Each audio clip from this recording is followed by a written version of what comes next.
Прийшли окупанти до нас в Україну, форма новенька, воєнні машини, та трохи поплавився їх інвентар. Байрактар, Байрактар. Російські танкісти сховались в кущі, щоб лаптем посьорбати довбані щі, та трохи у чах перегрівся навар. Байрактар, Байрактар. Приперли зі сходу до нас барани для восстановлення великої страни. Найкращий пастух баранячих отар. Байрактар, Байрактар. Їх доводи всяке озброєння різне, потужні ракети, машини залізні, у нас на всі доводи є коментар. Байрактар, Байрактар.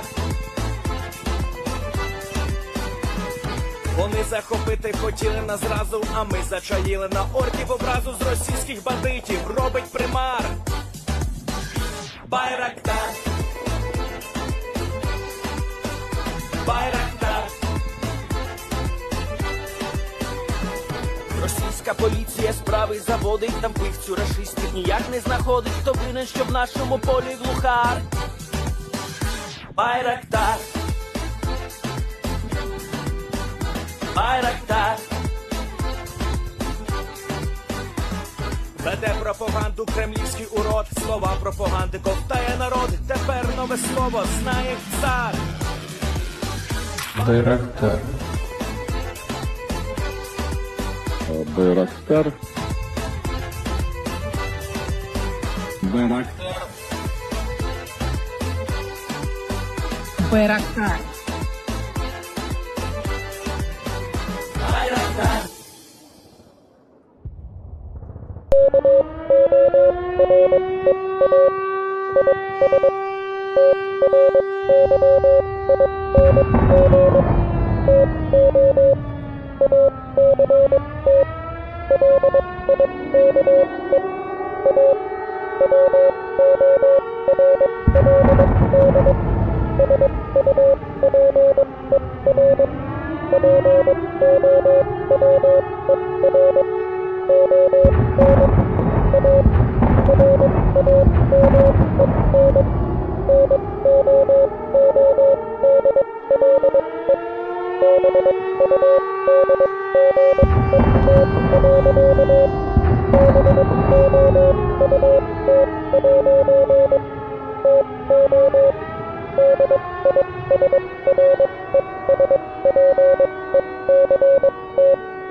Yes.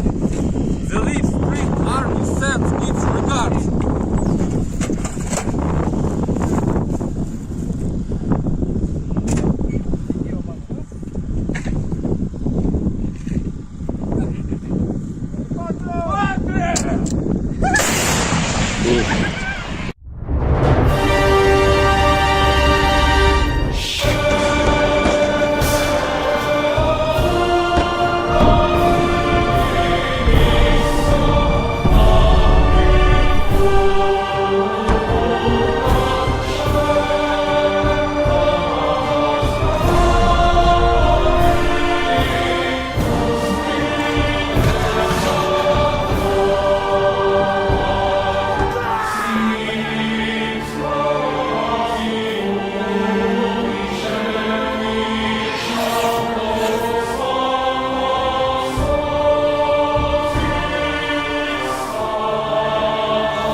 Hello, everyone. I'm the Enforcer, and I'm accompanied by Enforcer Matt.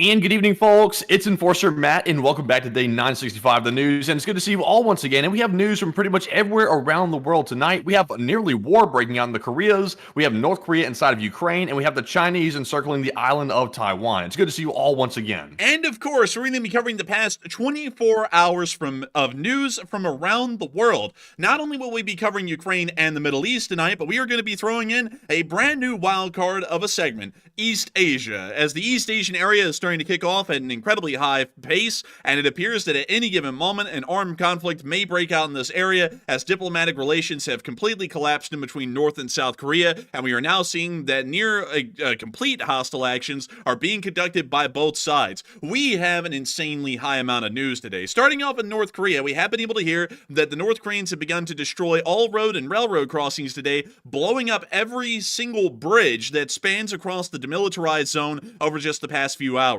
In response, a South Korean naval vessel has fired near to the maritime demarcation line just west of Seoul, directly at North Korea as some sort of a return, a tit for tat, for the provocation that was conducted on the DMZ by blowing up all of the rail and railroad crossings over the border. At the exact same time, we have also been able to hear that the North Korean government has sent around 10,000 North Korean soldiers to Ukraine to fight in the war, which was once again put out today by intelligence agencies that are privy to this knowledge on the matter. At the exact same time, just a little bit further south within the area of Taiwan, we have been able to hear that after 24 hours have concluded since the joint sword Chinese naval and air exercises around the island of Taiwan, there is an unbelievably high presence of Chinese aircraft and vessels that still surround the waters of Taiwan and are starting to be a little bit of a great concern, not only to the United States, but also to the Republic of China as well, which is currently completely encircled by People's Liberation Army Navy aircraft and also naval vessels as well.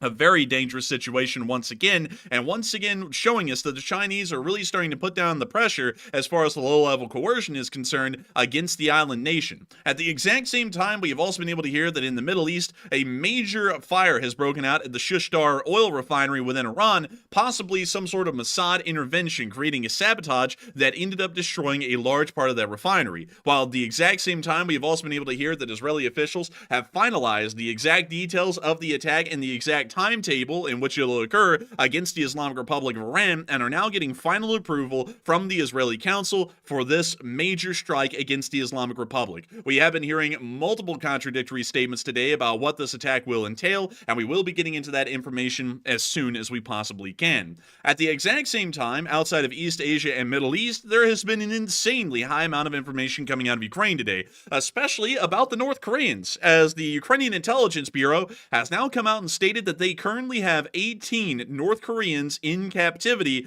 that were not captured in frontline fighting. They apparently deserted from the KN-23 ballistic launchers currently located in the Bryansk and Kursk oblasts and literally ran across the border right into Ukrainian hands. According to the Ukrainians, we've been able to see this corroborated about twice today from official government sources inside the Ukrainian government, confirming that North Koreans are defecting at exceedingly high rates, even in areas in which we believe they wouldn't be able to defect or at least surrender from. At the exact same time, we've also been getting an insanely high amount of news from the front lines. In the Kursk area, we've been able to see that Ukrainian activities have continued as normal, and we've also been able to see that within the Vovchansk and also Pokrovsk areas, there has been an exceedingly high amount of Russian losses in these areas due to very successful Ukrainian defensive actions. But we have truly a smorgasbord of news today. Very rarely do news. It's so much, man. It's so much. Like, it's crazy how many areas are like popping off at the same time. I've seen a ton of people saying right now in the live chat, they said it looks like the beginning of World War III. I'm not really sure if it really is the beginning of World War III or not, but with this many things happening in so many different regions at the same time, the Korea situation is a little bit concerning to me, especially how quick that's popping off over there. And just in the Middle East and Ukraine and elsewhere in China and Taiwan, all these things happening simultaneously like that, that's a bad series of events taking place all at the same time. So I hope things get under control, but right now it's running pretty crazy. It is running insanely crazy. There are very high tensions racing around the world everywhere, and I do have to say this, at the moment at least, it is not World War III. A war has not started in the Koreas, Taiwan, or the Middle East yet, at least in any big form in the Middle East at the moment. but it is getting very close as diplomatic tensions have completely collapsed, especially in between the Koreas on the Korean Peninsula. Diplomatic relations are, of course, always at a low, but really historically at an all-time low in between China and Taiwan. And we already know that a war has pretty much started in the Middle East. It's just a very low-intensity war at this moment that doesn't really have a lot going on, at least for now. But it will, of course, heat up here in the next few days. But nevertheless, things are very, very, I guess you could say tense in the world, to put it lightly, and we will be giving y'all all the information we can to show y'all why, or at least what's going on in the moment. So moving on into our breaking news today, the first time that we've ever made this segment a breaking news segment on this channel in the 3 years that it's been running nightly news programs, but on the Korean Peninsula, we have been hearing that things have gotten incredibly bad. I mean, terribly bad. Things have completely fallen apart. And to explain a little bit of where we've gotten to, or at least how we got to this time frame today, there has been a bit of an issue that's been going on for months now. It's actually been kind of on the back burner, but we've been keeping attention on it here on this channel, at least a small amount, and so I'll recap everything that we know. So, the North Korean government is, of course, a hermit regime and largely likes to keep its people completely isolated from the outside world, largely because they believe that they would be defecting at high rates. For communist countries that are economically unsuccessful or unviable, this is usually a major concern, and we can see that other countries ended up implementing this at different times through history. Specifically, the Deutsche Demokratische Republik, also known as East Germany, built the Berlin Wall and also an incredibly large and formidable fortress, largely along the entire border of East Germany and West Germany, to stop East Germans from openly escaping the country and defecting to West Germany. Around the time that the Berlin Wall was built in 1963, around 1/3 of the East German population had actually defected to West Germany to go live a better life in a more economically successful part of Germany. And North and South Korea are kind of in a very similar stance. North Koreans generally prefer to defect whenever they have the option. The North Korean nation is a very internalized one and also believes in a fairly fascist sort of an economic system, very akin to autarky of a sort, where they're supposed to be completely self-sufficient, but at the same time, they don't have the resources necessary to be a self-sufficient country. And also, due to poor agricultural planning during the late 1980s, which led to the first Great Famine of 1991, the North Korean people have largely been famished since then, as there has not been a large enough amount of food in the country to keep people outside of really the impoverished or famished regions of the country from starving to death. For this reason, North Korea largely has to remain cut off, and this has also made the North Korean government far more unstable as time has passed. Especially over the past 30 years, the North Korean government has become far more unstable for these reasons. And we have seen that any kind of a provocation at this point, no matter how small, can generally start to destabilize the situation in the country, and this leads the North Korean government to take very drastic measures, even on things that seem incredibly minor. And so about 6 to 8 months ago, North Korean volunteer groups would arrive at the DMZ on the southern side, they would inflate a balloon, and they'd float it across the border. The thing is about that, though, is that these are not just weather balloons or any kind of random balloon. These balloons are usually filled with a heavy amount of literature banned in North Korea, along with flash drives that contain information that is completely censored by the North Korean government. While the information itself and the books are largely harmless, the information that they carry can be incredibly dangerous to the North Korean regime, and we did see that the North Korean government started to make incredibly large issues about these balloons being flown over the border. But nevertheless, the South Korean government refused to stop these volunteers from floating over the balloons, as they stated that they were private citizens conducting private activities, and it largely fell onto the North Korean side to do anything about it if they wanted to. The North Koreans then decided that this was a little bit too much, and then they decided to do something that many of y'all will know, and has become famous at this point. They inflated their own balloons, but instead of sending over flash drives and books, they sent over raw sewage from the Pyongyang sewers. Largely, they're known as the turd balloons, and these began to fall onto South Korea in increasingly large numbers over time. Because of this, the South Koreans then threatened to set up some boom boxes along the DMZ and start blasting South Korean government propaganda across the border, which the North Koreans did not relent from sending the turd balloons. And so then the South Korean government set up the boom boxes and started boomboxing a load of propaganda right across the border into North Korea. This pissed off the North And even Korean. worse, they started boomboxing T Swift on a regular basis as well. Some Western music, they said. Yeah, they were putting up loads and loads of stuff to kind of anger the North Koreans because of the turd balloons. And so then the North Koreans got even more pissed off, and then they decided that they were actually going to start taking even more affirmative or firm action against South Korea, or at least against the West at large, which this is actually probably one of the craziest things.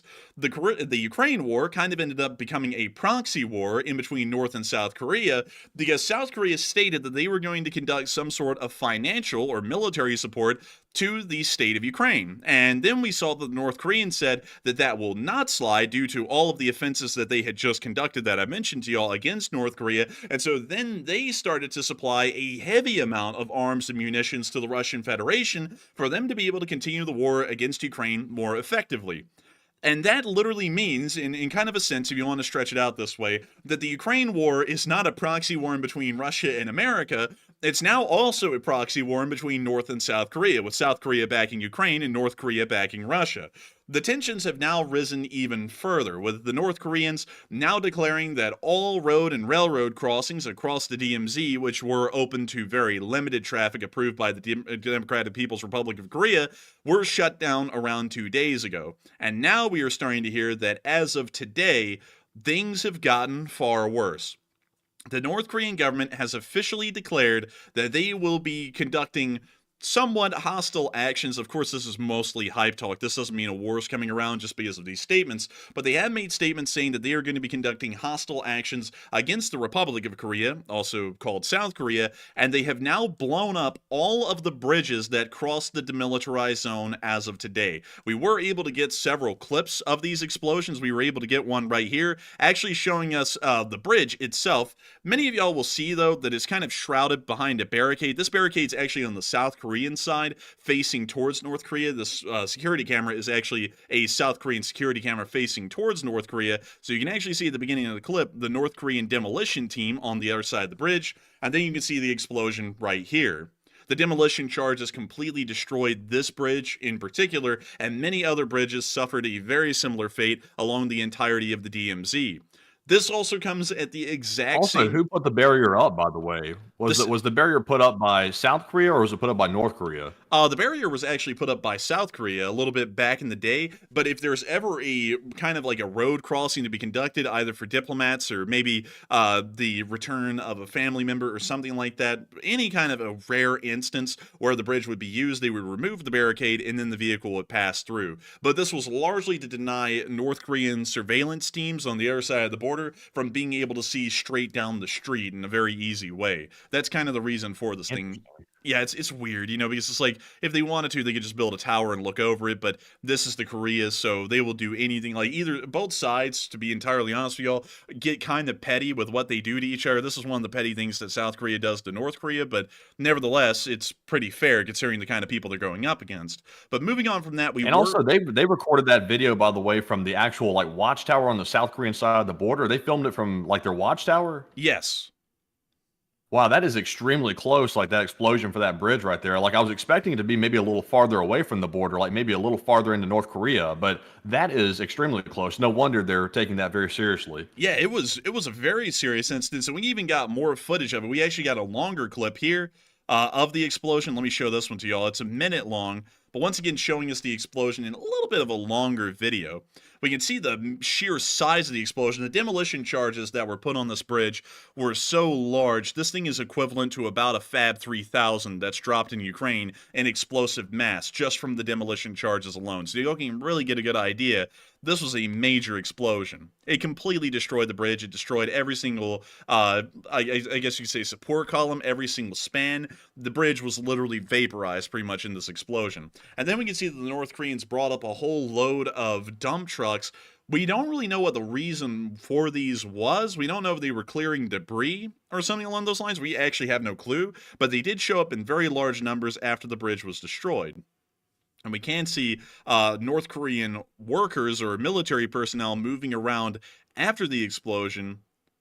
And we now see the dump trucks moving out of frame, probably to travel back up the road to wherever they came from.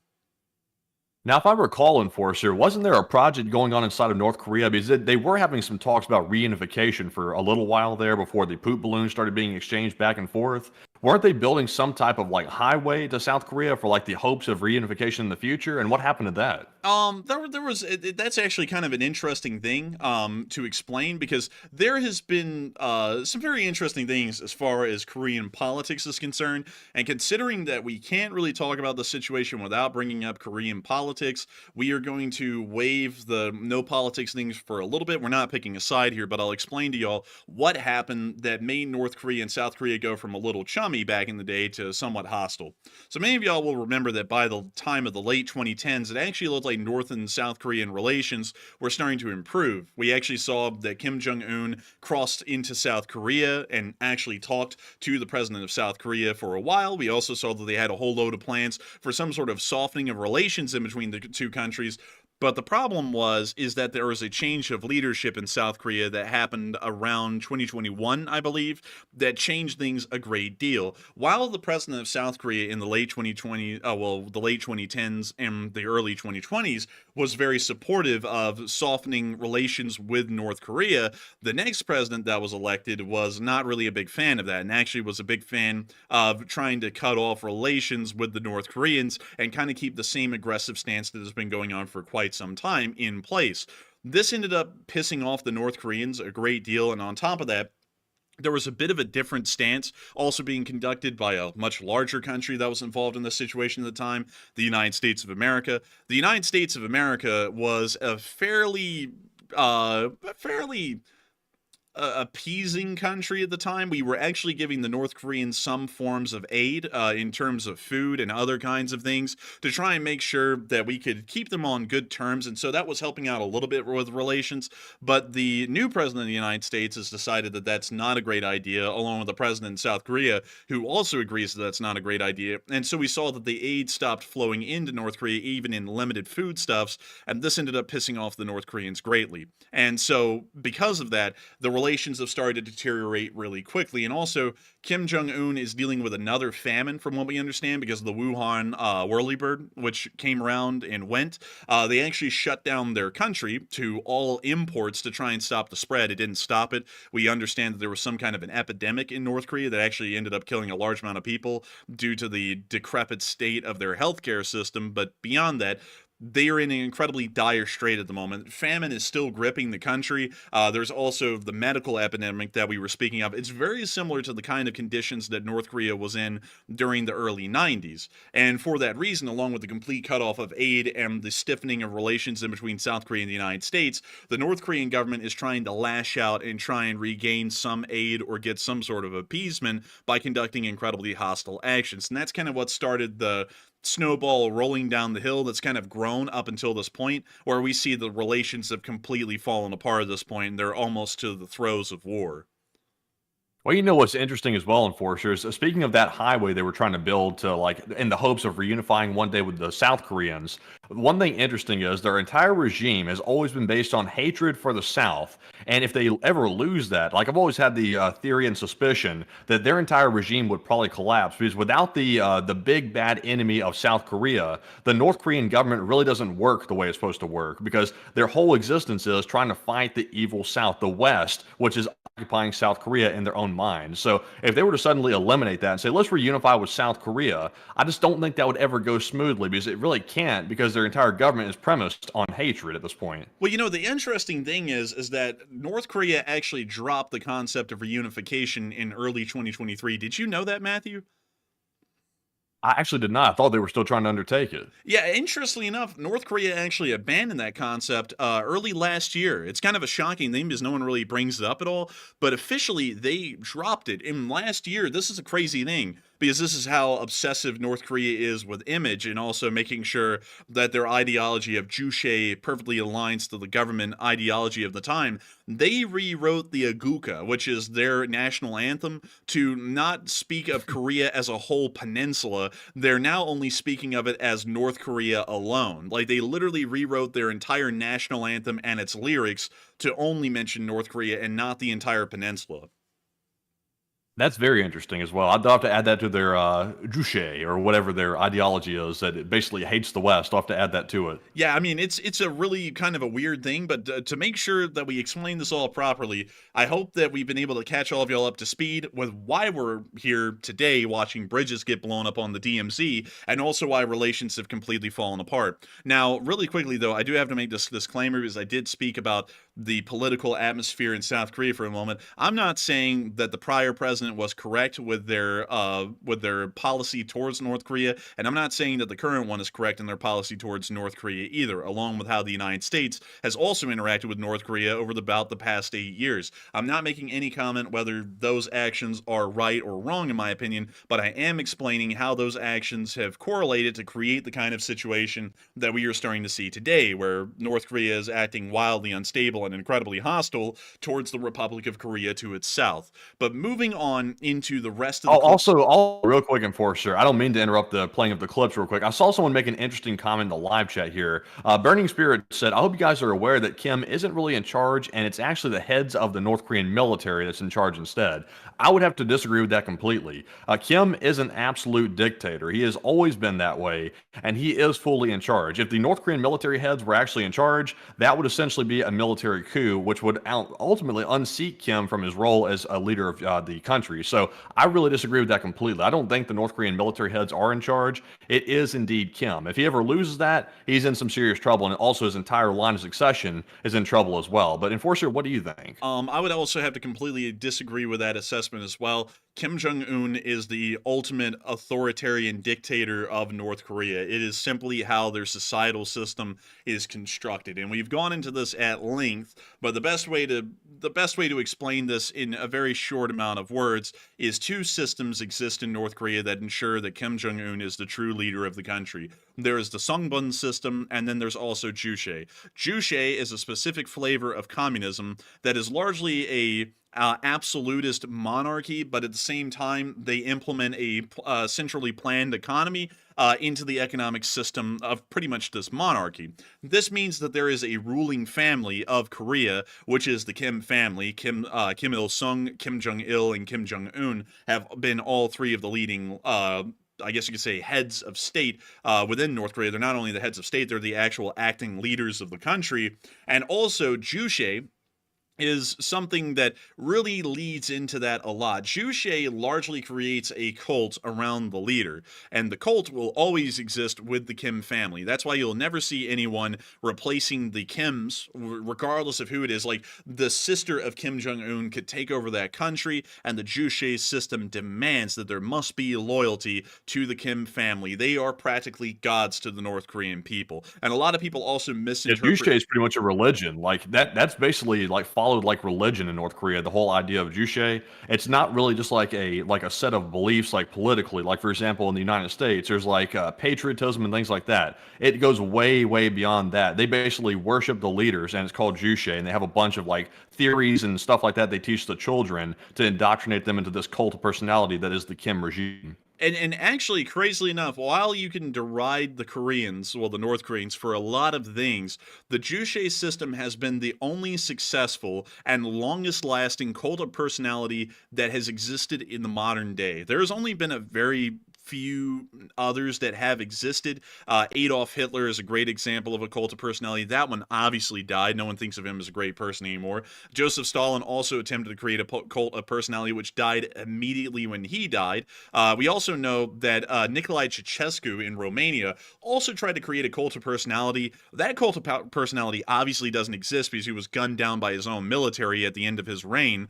We also know that the cult of personality created by Mao Zedong doesn't really exist exist in China any longer. Like, they revere Mao Zedong, but they don't worship him like they do the Kim family. And also, Pol Pot of Cambodia attempted to create a cult of personality, but considering he killed off about a quarter of the country, no one really believed that he was a guy worth, loving or anything. He was going out killing people all day and bathing in blood, so he wasn't exactly a nice person. But beyond that, the Kim family and Juche as a communist ideology has been the only one that has actually been able to indoctrinate the large majority of the population and keep them loyal to the government, specifically to Kim's family. So for that reason, Juche largely ensures that Kim Jong-un will run the country. Now, the other thing that also enforces, and it kind of is an element of Juche of a sort, is the Songbun system. Now, that's a really weird name because it sounds like song and bun put together, like you're going to sing to a bun. But Songbun is actually a Korean word that largely stands for a caste system. And North Korea has a very hardened caste system, a lot like the nation of India actually has. India's is more socially enforced. North Korea's is governmentally enforced, which is the craziest thing about it. And what it is based off of is your loyalty and devotion to the Kims. That's it. Like, that's the only requirement, is your dedication and devotion to Kim's and to the Communist Party of North Korea.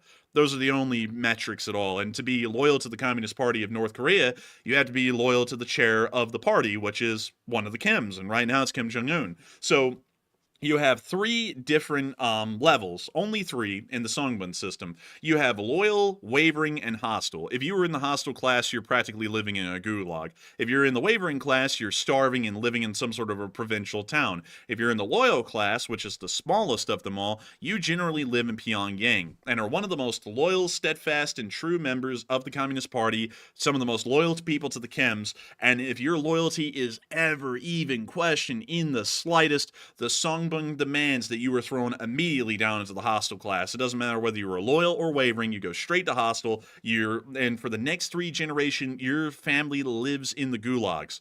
Period. There is no way to get out of it. You have to go through all 3 generations of suffering, pain, and torture, and then you finally get out. And you're not even the one who gets out. It's your great-great-grandchildren that get out of the gulag. That is a very... It's funny that they have a hostile class, like it's a specific group of people in North Korea. I think the entire country is hostile. Like, they could all qualify for the hostile class at this point. None of them are peaceful, so it's like, what the hell's up with that? Also, it must suck to be a citizen of a country and you get thrown into what's called a hostile class. Did they have to pay taxes in North Korea, by the way? Like, do you know that? Is there any system where they have to give money to the government? No, I don't think there's an actual tax system in North Korea. Oh, okay. Well, at least they're hostile, not having to pay taxes. That makes it a little bit better. Yeah, I mean, it's a crazy system, though. It's absolutely crazy. And so something that y'all will also know is that there's no room for traitors to really rise up in the North Korean government and overthrow the leader, because if it's even questioned that they're doing something like that, not only do they get slammed down to the hostile class and go straight to a gulag or get executed on the spot, the next 3 generations of their family are also in the gulags as well. So there's no way for them to regain any kind of power or rally any of their friends to rise up against Kim Jong-un, because the punishment is so severe, there's literally not a physical possibility of doing it. And so for that reason, Kim and the Kim family run that country like with an iron fist, largely, and their control is absolute. It's one of the few countries in the world where it's succeeded for this long, to be entirely honest. Like, even absolutist monarchies of the 17th century and the 18th century didn't even survive as long as the absolutist kind of government that has survived in North Korea.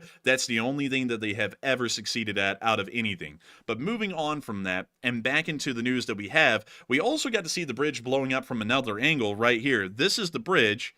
And then you'll see the demolition charges go off right about now.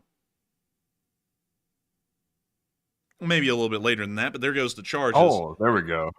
Completely destroying the bridge. And then moving on from that clip, we also have an additional clip right here. This one's the same one as last time. And then we also got to see a picture of the bridge from a very far out angle, showing that it wasn't an incredibly big bridge, but nevertheless, it's one of the very few that is crossing the DMZ. And many others have been blown up today as well. This is the only one we have footage of, though. But we did get a statement from Yonhap News Agency confirming that every bridge across the DMZ has been destroyed. At the exact same time that this is going on, I also have to remind y'all that North Korean forces of the Korean People's Army, the KPA, have set up defensive positions along the entirety of the Korean DMZ in favorable geographical locations, meaning, high ground, things like that. And there are thousands of artillery pieces attached to 8 artillery brigades that are standing by at the moment waiting for the order to fire, meaning that at any given moment, if that order is issued, thousands of artillery pieces are going to be opening up against South Korea and landing their shells probably just miles inside of the DMZ or directly onto the South Koreans themselves. But moving on from that and probably into one of the most interesting actions that have been taken today that is once again moving this up the escalatory ladder, we were able to hear that a South Korean naval vessel on the southern side of the demilitarized, the Maritime Demarcation Line, the MDL, that South Korean vessel actually ended up firing shots at North Korea just on the literal Maritime Demarcation Line. This is once again showing us that things are as tense as they could get in the area. Not only is North Korea now conducting fairly offensive actions towards South Korea is also returning them in turn. And we are seeing a situation that has never really existed on the peninsula for decades at this point. This is the first time we've ever seen it get this hostile. It's always been uneasy, but this is as hostile as it's ever gotten. And at the exact same time that we're getting this information, before we go up to Pyongyang and get that, we're actually going to be moving on down towards Taiwan to give y'all a little bit of information about what's going on down here. Operation Joint Sword ended about 24 hours ago, which was a major Chinese military exercise that encompassed the entirety of the area around Taiwan. We actually have a little map right here to show you all the areas that were cordoned off for the Operation Joint Sword. And you can see these areas right here. The war game was only planned to last for 1 day, and according to the People's Liberation Army, the military exercise was a massive success, and according to their public announcements, they immediately recalled all forces to return back to the mainland. However, 24 hours later, the Taiwanese noted that almost no armed forces had moved out of the area, and in fact, more aircraft were now around the area than there was during the actual war game. The Ministry of National Defense of the Republic of China stated the following, according to their direct publication online. I also want to make sure to remind everyone of this. When I say the Republic of China, that does not refer to the Chinese mainland, which is officially called the People's Republic of China, or in short, the PRC. The PRC and the ROC are two entirely different countries, both sharing the name China, but having completely different governmental systems and being completely separate nations. The Republic of China is called Taiwan by pretty much everyone in the world, but its official name is the Republic of China. You can see that on their official statement right here, Ministry of National Defense, Republic of China. You can also see that, I believe, further on down here, and we can also see them listing the military of China, or the People's Republic of China, as the People's Liberation Army, which is correct. But nevertheless, the People's Republic of China, which is also Communist China on the mainland, is an entirely different government. But let me give you all the direct statement that we got from the Republic of China today. 153 People's Liberation Army aircraft, 14 People's Liberation Army Navy vessels, and 12 official ships operating around Taiwan were detected up until 6 a.m. today. 111 of the aircraft crossed the median line of the Taiwan Strait and entered Taiwan's western, southwestern, and eastern ADIZ. ROC armed forces have monitored the situation and employed CAP aircraft, Navy vessels, and coastal missile systems such as the Hwasong-Feng 3 or the Brave Wind 3 in response to the detected activities. The period of counting is changed from 0500 of October 14th to 0600 October 15th in order to specify the PLA assets deployed in their exercise. Some of the detected vessels and aircraft were also included in yesterday's report. But nevertheless, this report in itself is showing that there is a wildly massive presence of People's Liberation Army aircraft and vessels that still surround the island of Taiwan 1 entire day after Operation Joint Sword has ended, and 1 entire day after the Chinese stated that all of these forces would be recalled. This has led the island of Taiwan, the nation of Taiwan, to be very uneasy about the situation, possibly concerned that a large fire exchange may be happening sometime soon. It's a fairly concerning situation, and we will be waiting to see how this goes. But still, we want to make sure that y'all keep a little bit of an eye on this and see, at least at a bare minimum, the kind of pressure that China is putting on Taiwan through their low-level coercion efforts. And also to clarify this, China does not have to go to war with Taiwan for this to succeed. According to Chinese military philosophy, largely laid out by Mao Zedong in the People's War Doctrine, and also by Sun Tzu, who is looked at almost in a godlike level in terms of strategy and planning inside of China, China likes to fight war without war, and they call these actions non-war military activities, or NWMA. And NWMA usually involves a great deal of deception and also mind games that are played on their adversaries to try and make them conduct actions that will be conducive to China's interests and not their own. This is one of them. The Chinese conduct these war games not with the intent of preparing and sharpening their sword for a war that may come. It is specifically to try and intimidate and threaten the island nation of Taiwan through their dangerous actions. Surrounding the island of Taiwan in a war game is not just helping the Chinese to kind of flex their muscles, it's sending a message to Taiwan that we will surround your entire island, cut it off from any help and support, and destroy you slowly until you give up.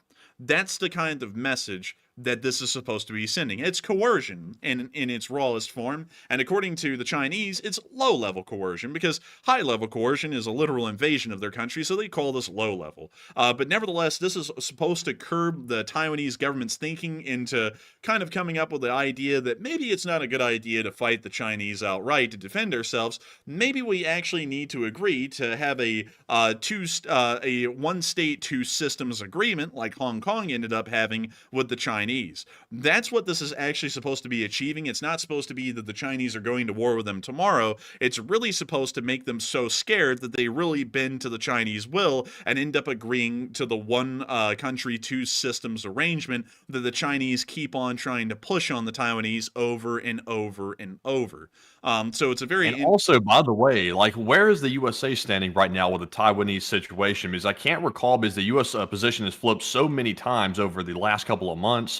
Are we going to come to Taiwan's aid if China does invade the island, or are we going to pretty much leave them on their own and let them take care of their own defense? I don't know the exact stance of the United States at the moment about Taiwan, but I do know the official stance that is put out by the U.S. Department of Defense. And their stance is that while the United States of America does not officially recognize the national sovereignty of the Republic of China, we do respect the sovereignty of their government to have jurisdiction over the island of Taiwan. So what we do in that, this is actually a very interesting kind of a diplomatic play here. We put the Chinese into a paradox pretty much with the Taiwanese, because America doesn't say that Taiwan is a country. We say that they're not a country, but at the same time, we say that we respect the government of Taiwan in running Taiwan. So we say we don't say they're a country that exists, but at the same time, we say that they're a thing that has to exist.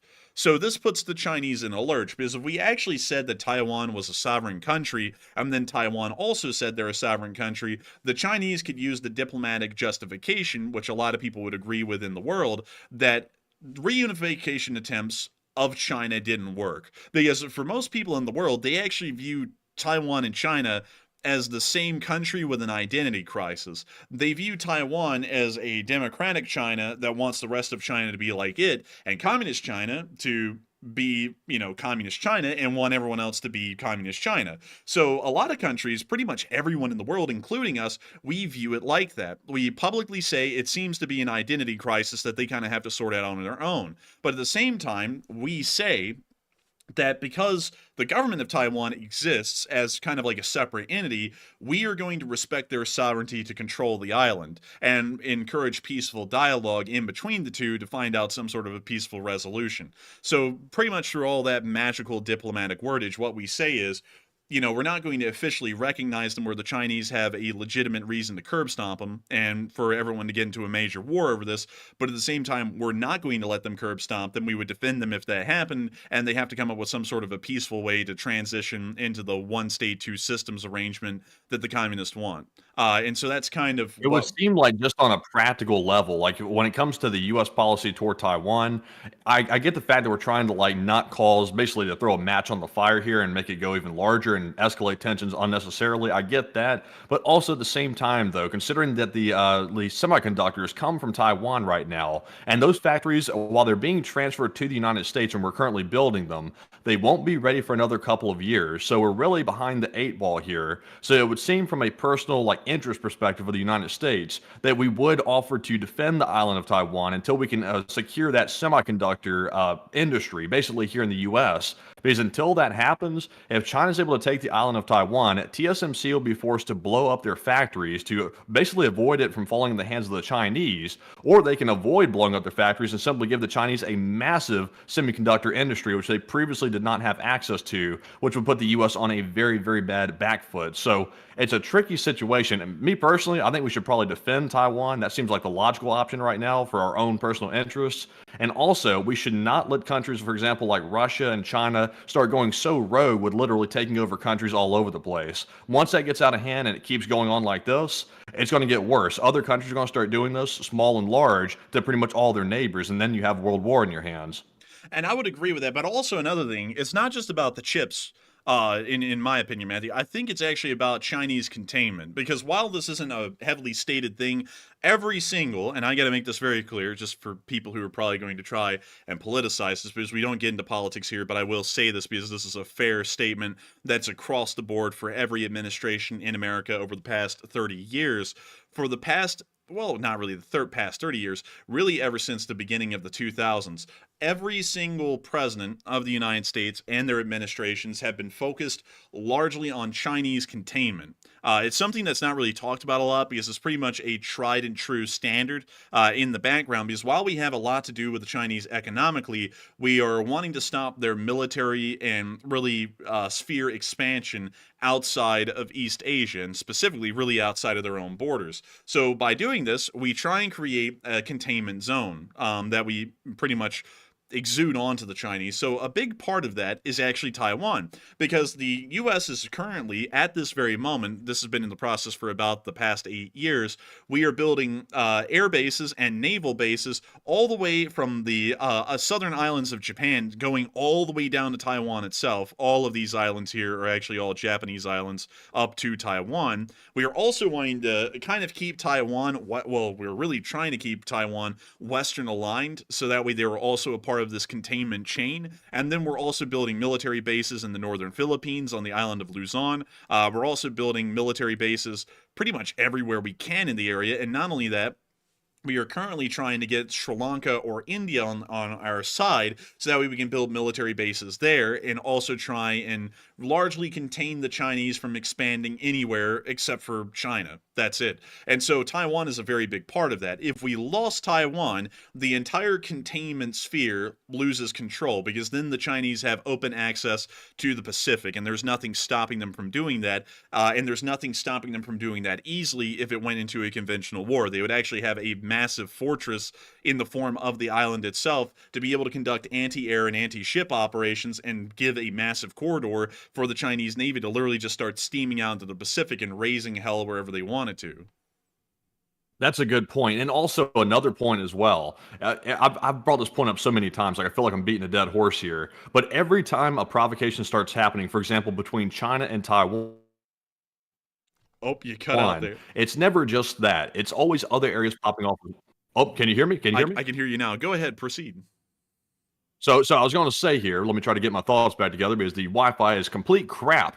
But it seems like every time something starts happening, like for example between China and Taiwan, it's never just that one single incident right there. It's always other ones popping off at the exact same time. And I can't help but think this is coordinated between, for example, North Korea, China, and also Russia, because North Korea just sent the troops to fight in Russia on Russia's behalf, or fight on Ukraine, that is. And then we have China over here encircling the island of Taiwan even after the exercise has been over, and then you have South Korea and North Korea exchanging warning shots. So all this happening literally in the same days that all this stuff's going down at the same time. It can't be coincidental. I would have to say it probably is not coincidental, and that actually, Matthew, is a perfect segue into our next little bit of news, speaking of everything going on over in East Asia.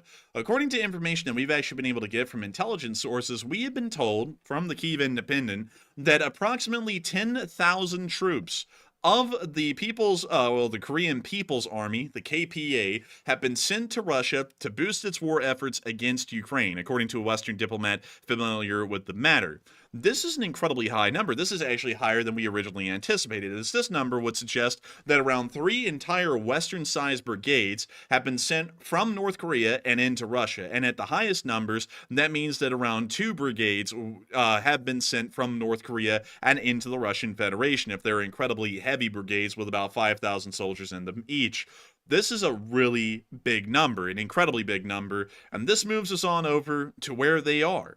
As we already have known, according to Ukrainian statements, that they are there, and they're currently conducting activities against Ukraine itself. Most of these soldiers, according to our original information, were operating the KN-23 ballistic missiles and launchers, which I'll show you all a picture of right here. They're also called the Hwasong-11, but everything in North Korea is called the Hwasong-11. So, well, not the Hwasong-11, but everything in North Korea is called the Hwasong. Like, go look at their missile list. Literally every damn one of them is, so it gets really complicated to call them that. But beyond that, the KN-23 is literally an Iskander, but it's a North Korean license-built version of the Iskander, and the launcher is also different as well. So for that reason, from what we've been told, the North Koreans have gone over to help train the Russians on how to operate them. But we also largely believe that they may be operating them independently from the Russians and firing them onto Ukraine themselves. But nevertheless, these launchers have been sent in somewhat high numbers from what we know. And you can also see a picture here published by a North Korean news agency showing one of them firing their Iskander for the large part. But the interesting thing about that is that these are up in the Bryansk and Kursk regions, or at least somewhere that deep inside of Russia, and then firing the missiles into Ukraine. And then the Ukrainian government came out with a very interesting statement about that today. But before I get into that, before I spill the beans on that one, we've got to ask y'all a question here. Well, you know what? Actually, that question right there kind of gets through the whole plot twist here. Plot twist. 18 of them apparently have already defected to Ukraine, according to the information we have. And so I'm going to be getting y'all that and reading y'all this word for word. 18. And you read that right, about an entire platoon of North Korean soldiers have reportedly fled from positions near the Ukrainian border with Russia's Bryansk and Kursk regions, according to Ukrainian intelligence sources. Russian forces are now searching for the deserters while trying to hide the incident from higher command. And this was also corroborated by a second source, possibly suggesting that these North Koreans have defected and have now run across the Ukrainian border and may have even surrendered to the Ukrainians, although that information hasn't been publicized yet. And a lot of people are starting to put in some very interesting thoughts about these disappeared North Koreans. It's an entire platoon of them. That's a lot of them. Like, that's a load of them, especially for them to have been there only for this amount of time. And a lot of people are wondering, are they trying to defect? And a lot of people seem to be of the idea that the smell of eggs and bacon in the morning has really turned their minds around on this whole Juche thing, and they're running for the hills to the first sign of food. And Matthew, what are people thinking about this, and what are you thinking about it as well? All right, so after we heard that 18 North Korean soldiers, which were transported to Ukraine to fight for Russia, apparently they fled from their positions and they cannot be found, and are they trying to defect? So 67% said yes, they will defect to the west ultimately, and 15% said possibly, but I need some more info, and 9% said no, they're just going to hide and escape and not defect to the west.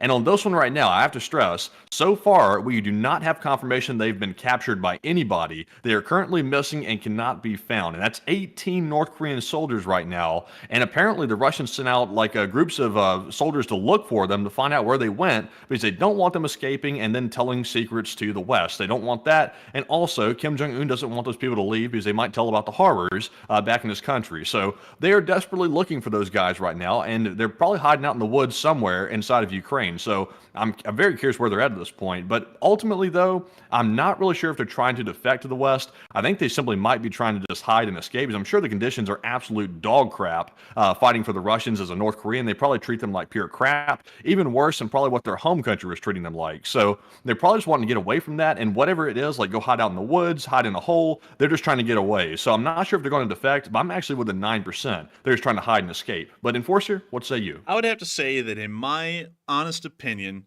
they're probably trying to defect. That would really be the only reason why they would end up disappearing like that, desertation usually would lead to some sort of defection if they can. They may just be trying to escape North Korean military service. Because one thing you'll have to remember is that a decent amount of the Korean army or the Korean People's Army, the KPA, is made up of the wavering class, which are not really looked upon favorably by the Korean government. I mean, they're not in the gulag, but they're still not looked on favorably. And these people may know that, and they may be trying to get out of that situation. But if they're caught and they're given back over to the North Korean handlers, they're probably going to be executed for treason. That's really the honest reality. So they're taking a big gamble here in doing something like this. But I would have to say they are most likely trying to defect at this point. That's really the only reason why they would be deserting these kinds of numbers. And so that's what I would believe at the moment. And also someone said, if they defected, then their families get 3 generations of punishment. Technically, that is correct, Oliver. If they can track down who these people were, if they deserted, and if they really did desert, they are going to end up bringing down some pretty swift punishment onto the rest of their family members inside of North Korea for 3 straight generations. Usually, another thing that y'all may not know is that the punishment, especially if you end up deserting the country, is actually handed over to the oldest male, or kind of like the head male of the family, of whatever family this is, in North Korea. So if you have, say, a brother, like a younger brother, and you were one of these soldiers that defected, and your younger brother is still in North Korea, the North Korean officials will find out. They will go to that younger brother, they will, and this is how messed up their justice system is, they will say, your brother has gone and defected from North Korea. This is absolute treason to the Kim family. You personally, although you haven't done nothing, you have betrayed their loyalty, and we're going to execute you for treason. And then they'll send the rest of their family to the gulag. According to what we know, that's largely how their justice system works, because the actual punishment, if you are absent for punishment, is passed down to the head of the household in a Korean family, which is always considered to be the male, the oldest, or at least the foremost head male of the family that's left. So then that guy will be executed, and then they'll send the rest of them to the gulag. So pretty messed up kind of a situation, but these people are really risking it all. Apparently, in their mind, it is so bad for them, they've just got to get out of there. They don't even care about that, but they want to be gone. And even so, even if this isn't anything deliberate and they just got lost, which is incredibly, rare, but if they did get lost, they're going to end up having that punishment passed down onto their families anyways, because they'll assume that they were committing treason or attempted to commit treason, one or the other, and have betrayed the trust of the Kim family and have completely shattered the whole idea of the great socialist society that North Korea holds itself up to be. But anyways, they definitely got lost for sure. They wanted to get lost. I wonder what they think though, because me personally, I'm just assuming the way it probably is. I would assume that the Russian soldiers probably treat the North Koreans way worse than their own people. They probably treat them way worse because they probably look at them as lesser, would be my assumption. But I'm not really sure. But I wonder what the North Koreans think they're going to achieve. If they're able to somehow defect to the West, do they think they're going to be in for some really horrible treatment? Because, of course, they're indoctrinated by the North Korean regime to think the West will probably get them and torture them and do all kinds of horrific things to them.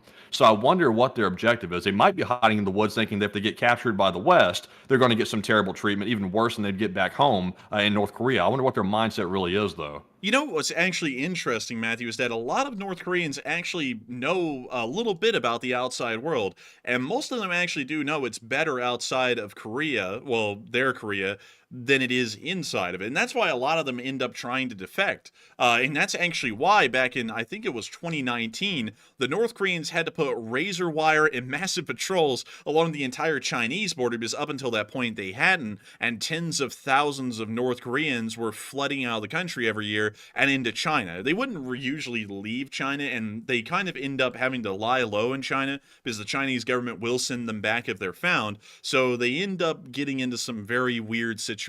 Like, to kind of like be upfront with y'all, a lot of the North Korean women that end up flowing into China kind of ended up being taken advantage of, and usually end up being slaves of a certain kind that would show up at Diddy's parties or something like that. Like, no lie, that's usually what most of them kind of end up in. And then the men usually get used by some Chinese businessman who's looking for hard labor somewhere out in rural China, where they never really will be found, or they can bribe local officials to kind of overlook these people. That's usually the kind of life that most Koreans end up living if they escape North Korea. If they escape to the south, usually essentially they're hailed as heroes and their story is told forever, as you know, like the horrors of the North and how bad it is up there. And then also another way that it goes, one of the most unlikely ways, is that they end up actually getting kind of like rescued by some other foreign country. There are some North Koreans living in the United Kingdom, Canada, and the United States that have actually ended up defecting to us.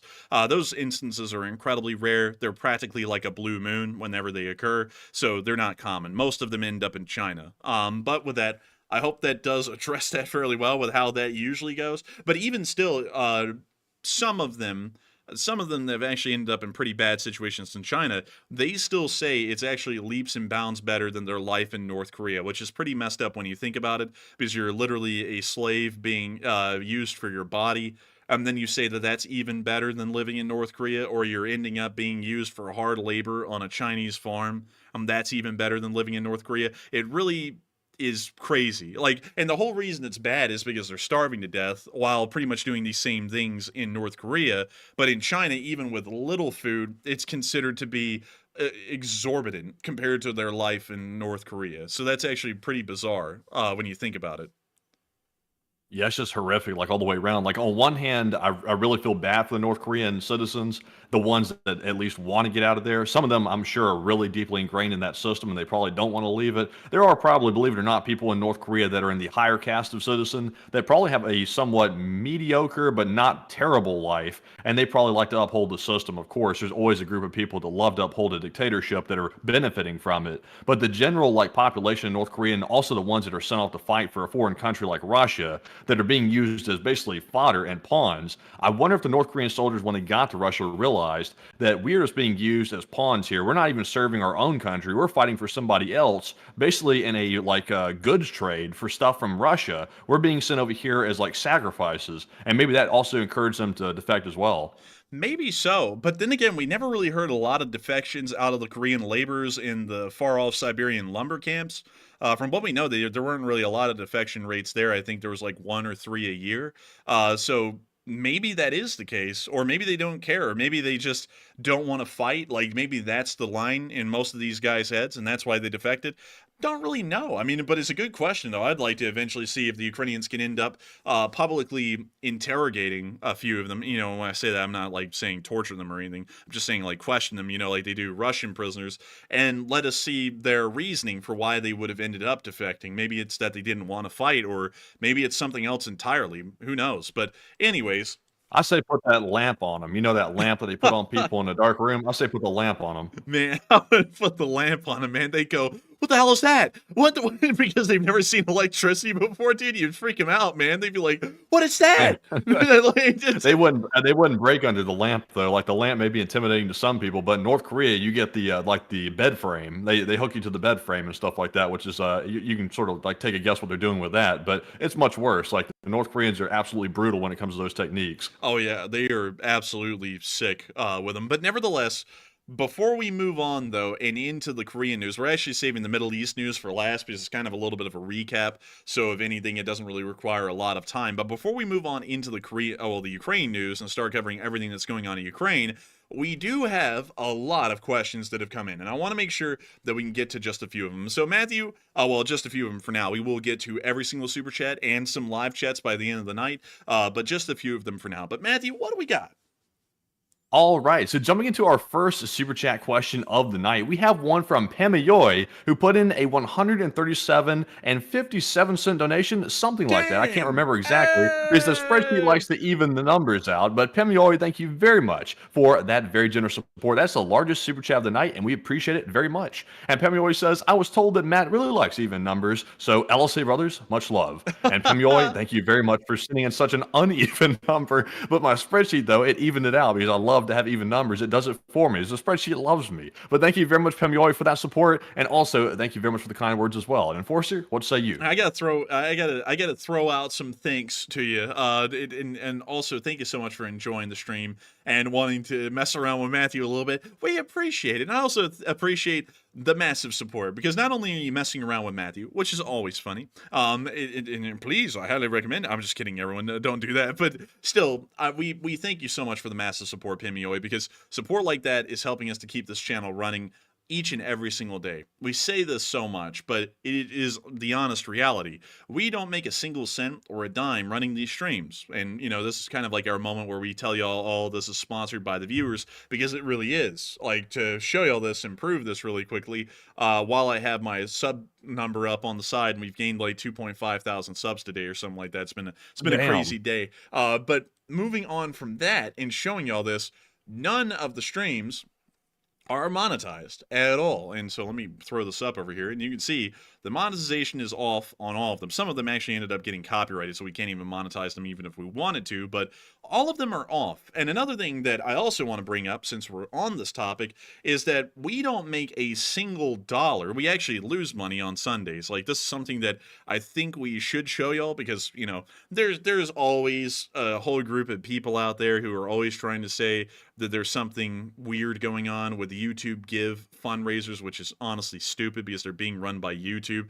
not by some random Joe Blow who is probably skimming a little off the top. But to show y'all this is our stream that we ran this Sunday. Huge Chinese armada nearest Taiwan. This is the one that we ran right at the beginning of Operation Joint Sword by the Chinese. But if we go to this on the analytics, and you look at this right here, the estimated revenue shows up as none. We made $0 on that stream. We don't make a single dime running Sunday streams. We do them just because we want to support Ukraine, and we want to help out people around the world and help y'all to have a place to do that. Beyond that, the stream actually did really good. I mean, it's gotten 12 subs, it's got 11.3 thousand watch hours after the stream ran, 34,000 views after it ran. It was pretty freaking good. But beyond that, we don't really make a lot doing the streams. Y'all are the only people who support this channel and help us to keep it running, like folks like you, Pimioi. And if it wasn't for folks like you who were supporting this channel and helping us to make this thing possible, we wouldn't be able to be on air right now. We wouldn't be able to do what we're doing. We wouldn't be able to say what we want to say and cover the kind of news that y'all want to hear. We wouldn't be able to do any of that if it wasn't for y'all. And I get to thank y'all so much once again, especially you, Pimioi, right now, for supporting this channel and helping us to keep this thing running, because y'all make it all possible. We are able to pay the bills, and we are able to live and actually do this as our full-time job, thanks to folks like you. And so with that, huge thanks to you so much once again. I hope that does address that incredibly well. And also, speaking of the fundraiser, I got to give a huge shout out to everyone for raising $5,000 this last Sunday for Revive Soldiers of Ukraine. That is absolutely amazing and is helping to save lives out there in Ukraine of soldiers that have actually been wounded in frontline service. Y'all are actually helping those people out. And I know if they were able to see each and every one of y'all, they would thank y'all personally, because y'all are giving them a second wind at life and really helping them to get back on their feet. But also, one other thing that I have to throw in is that no one has to support the channel. I want to make that very clear. If you do not have the ability to support the channel because it would put you in a bind, or if you just really want to sit back and enjoy the channel as a free channel, that's perfectly fine. That's why we run these things ad-free and sponsor-free. We don't want y'all to give a second or a dime of your time if you don't enjoy the channel, or if you just enjoy the channel and you really don't have the ability to support it. You should be able to sit back and just get news. We're a news channel. The news should not be behind a paywall. We believe it should be entirely free for everyone, and hopefully we're keeping that up pretty well as far as these videos and streams go. But if you do enjoy the channel and want to help it to keep on running, you can always throw in support, because it does make a lot of this possible. And so, big thanks to you once again, Pimioi. I hope that does address that incredibly well. And with that, we are on to the next one. All right, and our next one here is going to go to yet another channel legend. It's Andy L, who puts in a $90 donation across several super chats. And thank you very much, Andy, for that very generous support as always. And sadly, I didn't see any comment to address, but huge thanks to you, Andy, once again. And it's good to see you. And Enforcer, what say you? And I got to thank you so much for that massive support, Andy L, another channel legend. And I got to thank you so much for wanting to support this channel and help it to keep on running, because you're one of the people that we're waiting to see make that mile-long shot. And we know you can do it. We know you can do it because we've seen the tools you have, and there's some impressive stuff right there. Those will be able to hit the mile-long shot, if anything, and I hope that you're able to slam that thing one day, and we're going to be here to see it. And so a huge thanks to you so much once again, Andy L. You didn't throw in a comment, but the support means an amazingly big deal to us and helps us to keep this thing running, and we thank you so much for it. And so with that, I hope that does address that incredibly well, and we are on to the last question of the segment, and then we're going to be getting on into the Ukraine war news. All right, and this one goes to Charles Hazlitt, who's yet another LSA channel legend who puts in a $50 donation. And thank you Hey! very much, Charles, as well, for that very generous support. And he said the best war coverage, and none is even close to this. Dang, thank you for the kind words, Charles Hazlitt. And we try hard to make sure that this news is good. And I gotta tell y'all, we have been blown away, especially today, with how well this video has done. Like, to put this out there to all of y'all, we kind of got, like, although this is supposed to be a world news channel, in actual practice, most of the time, the biggest thing happening in the world every single day is Ukraine. And so we end up covering Ukraine like practically every day or every other day at this point. And so a lot of people kind of mark this as like a Ukraine war channel. Like this is the channel for the war in Ukraine. And so we kind of have to fight against that in the algorithms, although we want to cover like everything in the world when it happens. The algorithm kind of likes to try and corral us into being Ukraine only, which is fine. I mean, there's nothing wrong with Ukraine, and it's not like I, can't stand covering Ukraine war news. It's a very important topic. It's one of the biggest ones happening daily. But every once in a while, there's something big like what's happened in East Asia today, and we want to cover it. And we did. We actually made a video today, a short war news summary, talking about all of the escalatory actions happening over in the Koreas and also down in Taiwan. And it has done insanely well. It's one of the best short war summaries that we've actually made over the past month. It's gotten 350,000 views as of right now, and 2.3 thousand people, actually 2,500 people according to the actual count, have ended up joining this channel today because of our news coverage of what's going on over in East Asia. And that blew us away because, once again, the YouTube algorithms doesn't really like it when we move off of Ukraine. And the fact that we blew a short war summary out of the water on world news on East Asia, of all things, which we've really never covered, is absolutely crazy. And I've got to thank all of y'all who watched that today and really enjoyed it, because it really gives us a great deal of happiness to know that whatever kind of news we cover, we're able to cover it with enough accuracy and enough information that it's able to blow up. And not only that, a load of people have been enjoying it. And a load of people also did something today before I move on from talking about that video that was so funny. And I was telling Matthew about this earlier, about Scrimpy. Matthew, you know Scrimpy, right? Yeah, Scrimpy. It was flooding the comments today like crazy. Man, there was thousands of comments of Scrimpy. I mean, literally a swarm of them. Let me actually go and show y'all that, because I can show y'all the comments on that video. Here they are. So if you made it to the end of the video, I told y'all to put Scrimpy in the comment section. And so you saw people, the enforcers, Scrimpy. And let's see. Please allow me to Scrimpy. It's and then Scrimpy. And then let's see here. We got Scrimpy, love your content. Scrimpy, the side of Scrimpy. Let's see.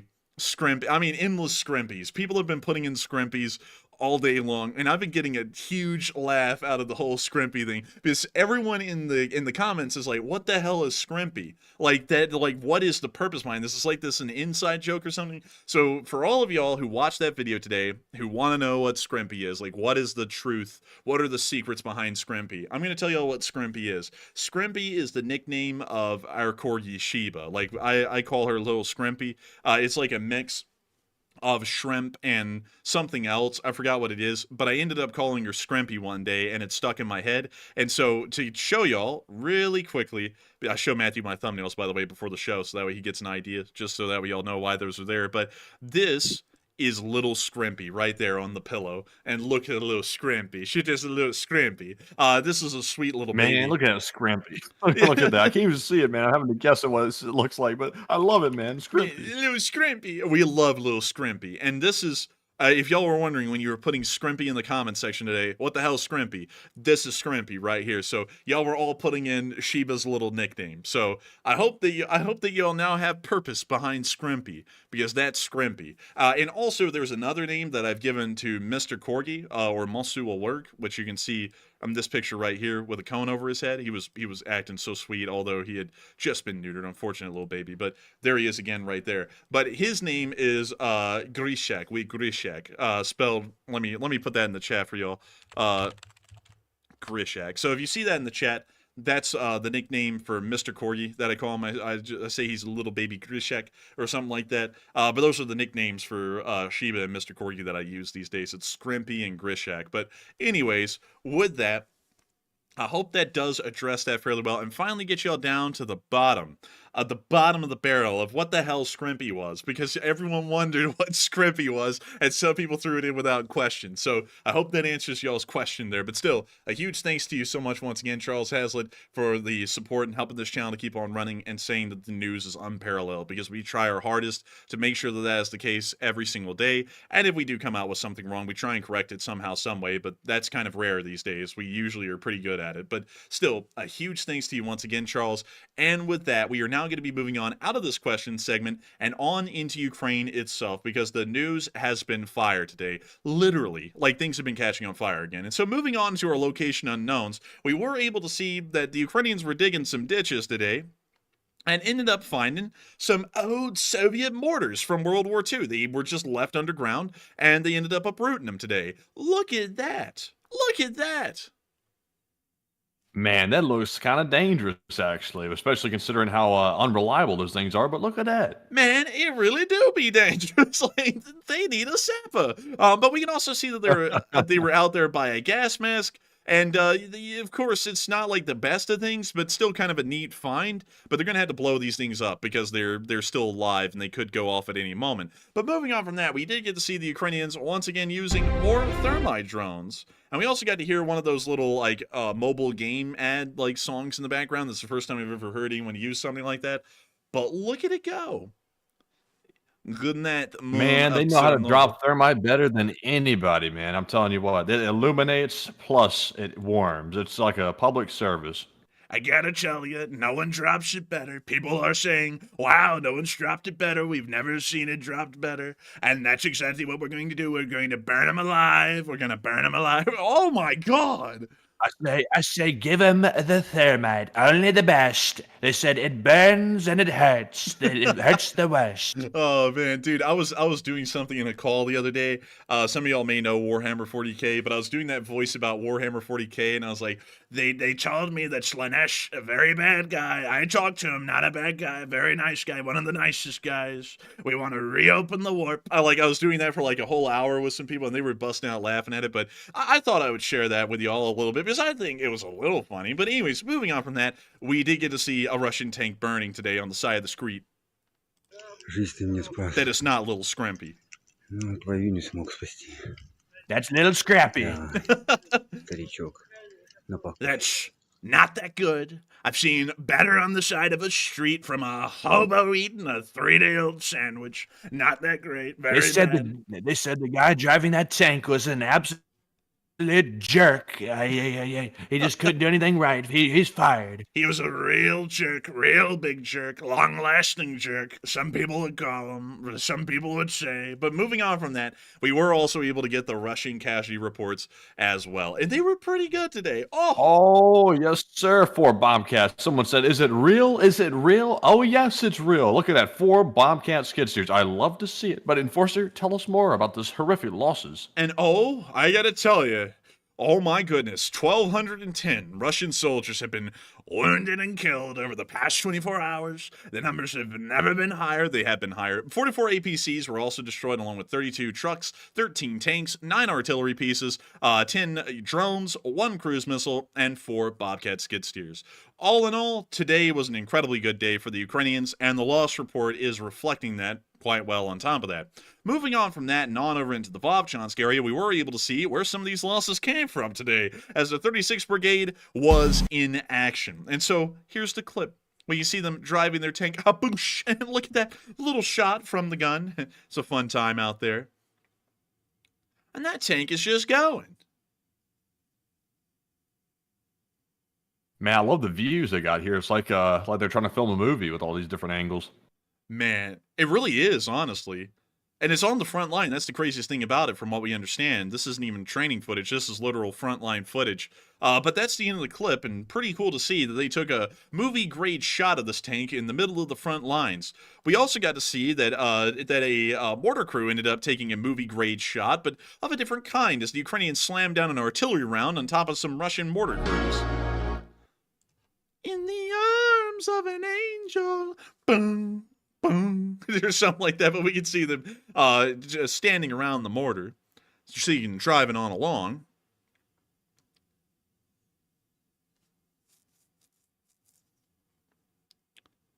Someone said it's Man, propaganda. we got bots footage. galore in here tonight. It's propaganda footage. Someone else said, this is not serious news. Someone else came in here and said, this is all fake. It's like, okay, I mean, could you elaborate a little bit? Like, what's fake? Like, the whole video, the truck, the building? Like, what's fake? Man, someone's about to start Your talking opinion, it might be fake, maybe. Man, your mother might be fake. Maybe she doesn't love you. Maybe go check on that or something. Oh, Maybe a dog's fake. Maybe a life's fake. I mean, I don't know. I mean, they've been telling me. people have been saying that you might be fake. Some kind of a fake bitch or something like that. But anyways, that's the end of the clip. Very nice to see they were able to knock out a Russian mortar crew and also some additional equipment in the Vovchansk area. And moving on down into Kharkiv, we were also able to see some Russians being destroyed down here as well. Check this out. Oh, whoa. We've got, like, influx in that audio. It went, it's like, dude, what the hell's Like the going intro on? to a Michael Bay film. Oh, I don't know what this is showing up on the screen, but all right, fair enough. And Christopher Long said, how can you do that voice? I don't know. I just started doing it again recently, but it actually hurts my throat to do it. So that's why I don't do it a lot. And I got to kind of figure out a way to do it without hurting my throat, but it probably means that it's going to sacrifice quality. But I like to do my voices. Like, you know, we got, have you ever wanted, 1 second, everyone. Have you ever wanted to see Ukrainian drones obliterate Russian artillery positions day in and day out? Well, then you, my friend, need to watch the Enforcer channel, one of the only channels that runs a nightly stream every single day, showing you the Russians getting obliterated in about 1 million different ways. Wow, look at that beautiful fire. They're just burning these things up all day and all night, blowing them up like explosive diarrhea after a night at Taco Bell, blasting running Russians like they're some kind of North Korean defectors. Wow, look at that one. Almost like a mushroom cloud. Almost like the delicious flavor of Bush's baked beans. Man, I'm telling you. Or, you know, there's, oh, man, I'm telling you, I get no respect around here. Oh, man, I was put in an artillery position. Oh, man, and they really got me. Oh, man, I'm telling you. And then let's see, what else? Or you can call in a drone strike. Who needs congressional approval when you can call in a drone strike? Let's see, let me think of another one, man. I'm trying to think. Man, I've forgotten a lot of them that we used to do. Oh, Walk look, with your Jack! boys. Damn, son, where'd you find this? And let's see here. Man, I can't think of the rest of them. Real trap shit. Real trap shit. Walk with your boys. Damn, son, where'd you find this? Oh, wait a minute. What are the charges? Eating a meal? A succulent Chinese meal? How dare you, sir? Get your hands off my weenus! Or something like that. And, oh, wait a minute. The top 1%. Man that grabbed me on the weenus, people. This is the bloke who touched me on the weenus, people. Oh, but let's see here. Let me think of another. The top 1% of this country have this country's porta potties. We need equal porta potty distribution. And I got to think of the. Oh yeah. Wait a minute, are you talking out of turn? You know what happens to people who talk out of turn, or something like that. I don't know how it's So you might want to, like, kind of be quiet. like. Zoink Scoop, I think he's gonna diddle us. Raggy, no diddy. But anyways, moving on from Well, let's that. see, what's the other guy? I don't even know how to imitate Diddy's voice at this point. I'm not sure if you want to imitate it, but Ain't nothing like a diddy party. Ain't nothing like a diddy party. But let's see here. Wait a minute, I got another one. Here in the wilds of Ukraine, we can see an armored pickup truck dropping off and delivering Ukrainian anti-tank mines. Here we can see a Ukrainian soldier in his natural habitat, walking around and laying mines for other unsuspecting Russians. That's the one that we do. There's a load of them. I mean, we largely stopped doing them. And I hate that because we used to do them a lot. And then for some reason, because we kid around and do voices on our show, everywhere we go, someone's always like, isn't that damn idiot that does the voices? And it's like, aren't you the stupid idiot? Like that sounds like an actual Aren't idiot. you the stupid clown that goes around talking about conspiracy theories on the regular? I mean, can you knock it off a little bit, buddy? I mean, come on, man. And that is when I found the whale, which was this dumbass or something like that.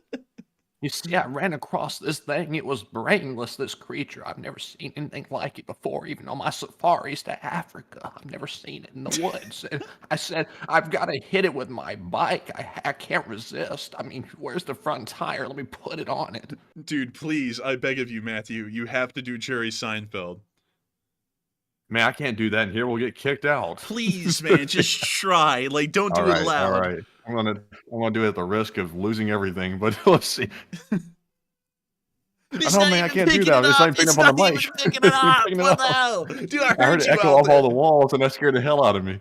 Oh my lord, that tank is gone. Dang, dude. Well, let me see here. Dude, I can't do it either, man. I was gonna try, and I know I'm gonna butcher it before I even tried. I was like, I don't even have the right pitch for that one. Oh yeah, here's Do another. Kramer. Hell no, I'm not doing Kramer. Hell no. Hell no. Jerry, they're blowing up the tanks, Jerry, or something like that. I don't know, but let's see. Let me think of another one. Oh yeah, I've got to tell you people about something. These we have the meats. That's another one. That one's just like deep voice, like you can do that for anything. But there's loads. I mean, there's a literal endless amount of them that you can do. And look at this Russian tank right there. Two group. Oh yeah. Don, we do an impression of Ramzan Kadyrov, Don. And then also, one more for the books. Real peace. Long-lasting peace. that's a really small use. Long-lasting peace. We have the victory plan. It's prepared and sitting in the back of the vehicle, and we're going to go and get it out and show it to the Russians, and they're going to accept. I would like to give you all the chance to really appreciate I'm real pissed. long-lasting peace. But anyways, moving on from there, down to the Bakhmut area, we also got to see a pretty long-lasting battle on Russian camera footage near Chasiv Yar. And this was a very interesting one because they ended up losing. So here's the footage. I'm actually going to be cutting the voices here because we've got some very interesting analysis to do here. But you see that as the video starts, they already have 2 wounded that they're trying to get out. So the battle is already starting to transpire in a bad way for the Russians.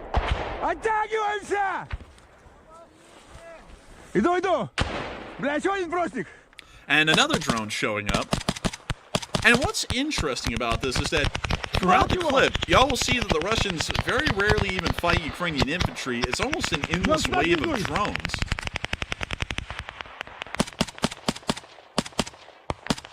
And we see the drones just flying all around them. They're not shooting it down either. You hear artillery whizzing overhead. This sounds like a hellscape. It is. It is a very bad one. They're caught in the middle of an open field as well, and there's nowhere to hide. So the Ukrainians are just spotting them with a drone and then sending everything about them.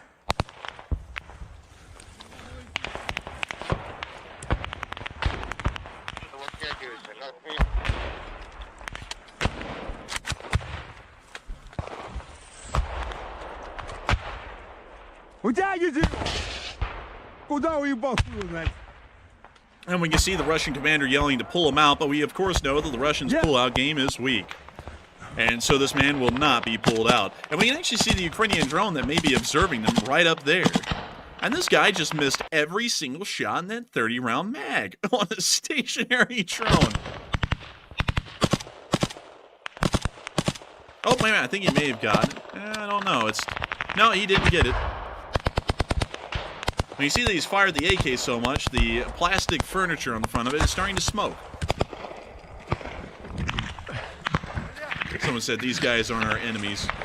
You're right. It's actually the entire Russian army that's our enemy. You're correct. Oh, блядь! Oh, Bliat. Oh, a drone landed near him, and that was it.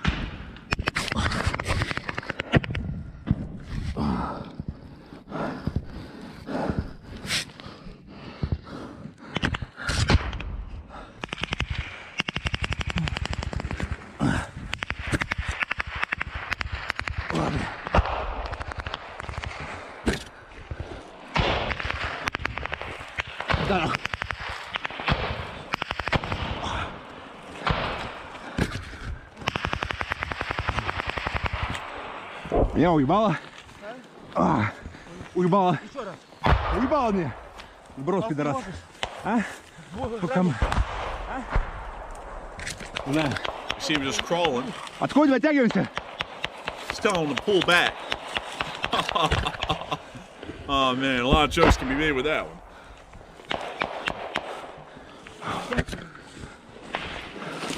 Ага, нога целая. His leg's okay, Нога целая. but his Куда emotions are уходим, not. где? And that's the end of that clip, but that's a failed Russian attack right there, if you've ever seen one. Moving a little bit further on down the lines towards Toretsk, we also get to see what the city of Toretsk is looking like these days. And of course, really like any other city in a war zone, it's pretty much completely destroyed.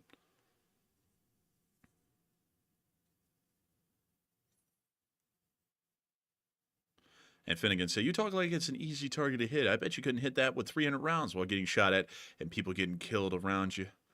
Well, I don't know, man, but I mean, like, if you got your gun zeroed in, and, you know, it's only like 30 yards away, and it was stationary, I mean, I don't know, man. I'm not a good shot, but I could probably hit that, you know, to be entirely honest, like, if my life depended on it. Probably kind of like, you know, hone in, lock in, and kind of just shoot it down. That'd be my take on it. I've seen plenty of Ukrainians do it. So the Russians not doing that, I don't know. I mean, it kind of seems like they might not be doing that well. But anyways, moving on from that and down to progress, we did get to see some Russian forces getting hit down here by some drones. By the samurai unit. Oh, and they got the music going. And here comes another FPV right into the back of their pickup Buhanka. Boy! It was like the clown car. Dude, how in the world did they all get out that quick? Like, they all, like, bounced instantly.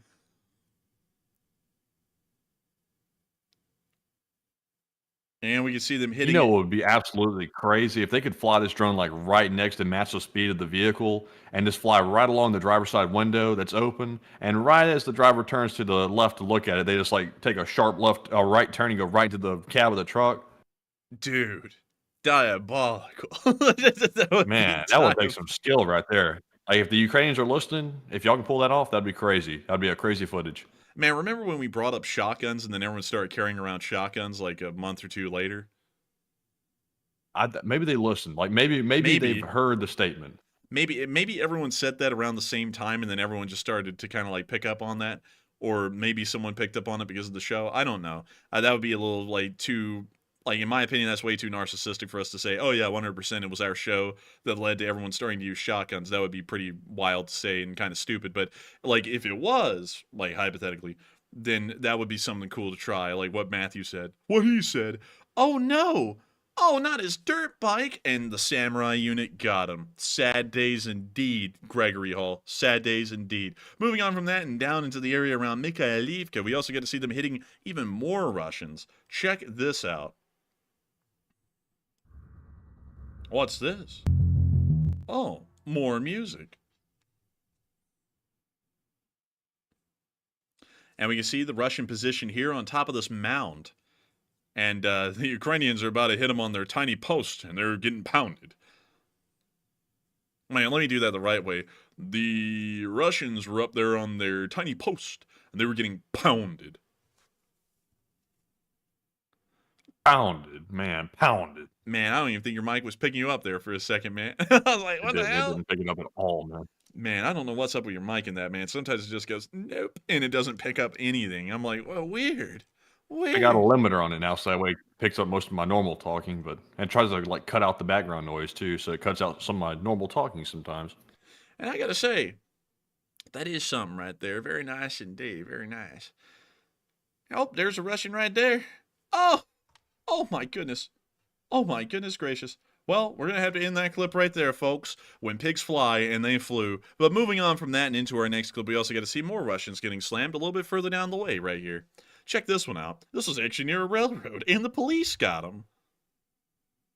Dude, the police do not respect copyright. But we can see here the drone getting ready to go on its final approach and start slamming.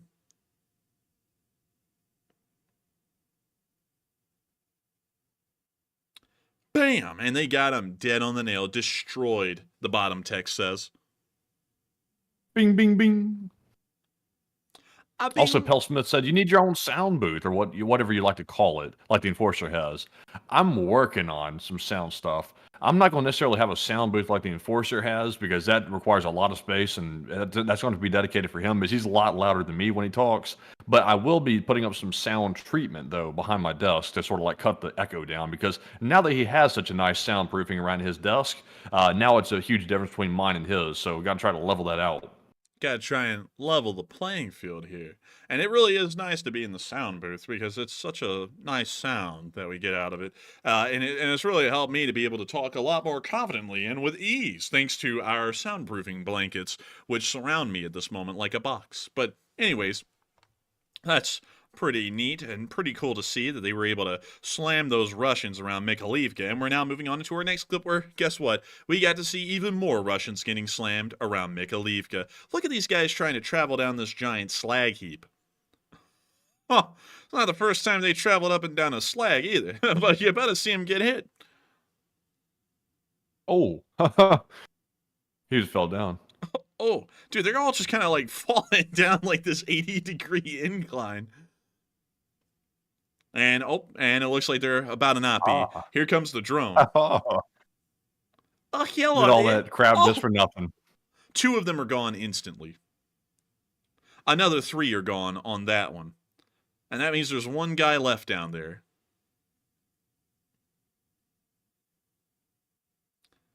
Only 1 guy left. They had to circle it with their mouse. I was about to circle it as well, and they did it for me. But that's the end of that clip, and one hell of a slam right there, a slam dunk. And we also got to hear that apparently 3,000 North Korean combat troops are in this area somewhere. We don't know where. We haven't seen them yet on film, but just letting y'all know that. Moving on down and into the area of the small village of Zlatusivka, we also got to see that a training ground ended up getting slammed by an ATACMS missile. Again, the Russians just never learned. This isn't how you're supposed to train. Why does this look like Afghanistan or something? It looks like it's not where we think this is or something. Afghanistan.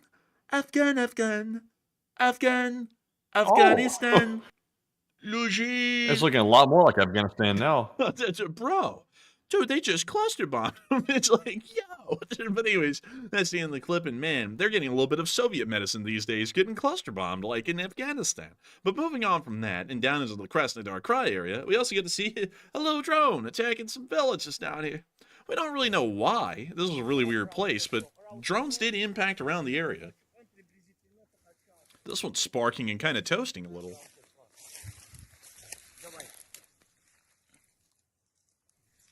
I'm mysterious, блядь. Let's get close to it and see what happens, блядь. Man, he's in there, he's like, hey, look at this, man. It's like some kind of a big bomb or something. It just sounds like, get away from it, man. Look, it's a built-in light to make sure you see it more clearly in the dark. Bled, the popcorn is ready. Boom, boom, boom, boom. It's like, good for you, buddy. Good for you. I'm getting a collect call from Japan, bled. I hear it on the phone line. Oh. Oh, damn. Oh. Hello there. Filmed on a Temu camera. And look, another one filmed on a Temu camera. Oh. The audio sounds like straight up like tin can. They got that 50-cent microphone out there, man. It just picks up vibrations, like the most crude vibrations ever. Then it just plays it back. So instead of hearing boosh, you just hear something like that. It's like, oh, it's like apparently it hit. Also, by the way, we also got to see something really cool today. This is actually from like 2 days ago when that Chechen gas station blew up. Matthew, you remember that? But we actually got footage from the fire department, and it was crazy. Check it out.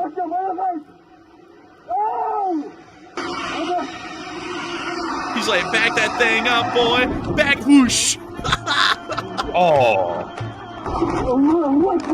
And he's saying the thing. Wow, these hoes must be from Iraq. The way they bagging that ass up. Damn. Oh, and the fire Jeez, hoses man. on Oh, fire. the hose. But the hose. Oh, those hoes. Those hoes. Oh, those hoes. But anyways, here's the fire truck that guy was filming at. Watch how close the fireball gets to it, Matthew. Whoosh. That close. It was like 10 feet away. Man, that's crazy. Like, Man. they were real close to that. They almost got singed. Man, everyone down there almost turned into a nice Chechen kebab, and it was that close to turning into that. But they didn't, and we got that footage for that reason. But moving on from that, we're going to give you all a really quick recap now that we've knocked out almost everything happening in... Wait a minute. Did we? No, we didn't. We actually have Ukrainian vehicles getting hit in Kursk by a Russian fiber optic cable. We usually don't show losses of the Ukrainians on the channel unless if they're in the Kursk Oblast. So here is the clip.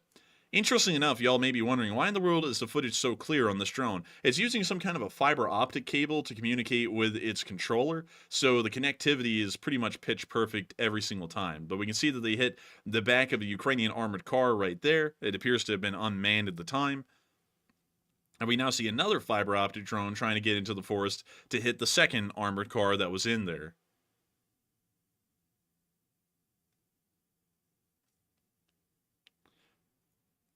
And we see them rolling on through.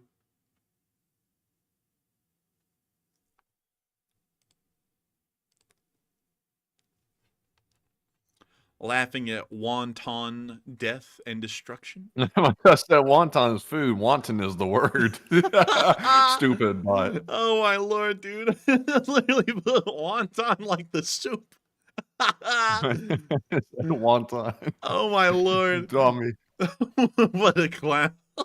Wonton. Remember when Hot Dog Man was reading off the lawsuit on his stream and he said wantonness, like he was like some sort of a legalese expert. Oh my god. Oh my god. Oh, They've sued me for wantonness. It's like, no, we didn't sue you for like being a soup. We sued you for defamation.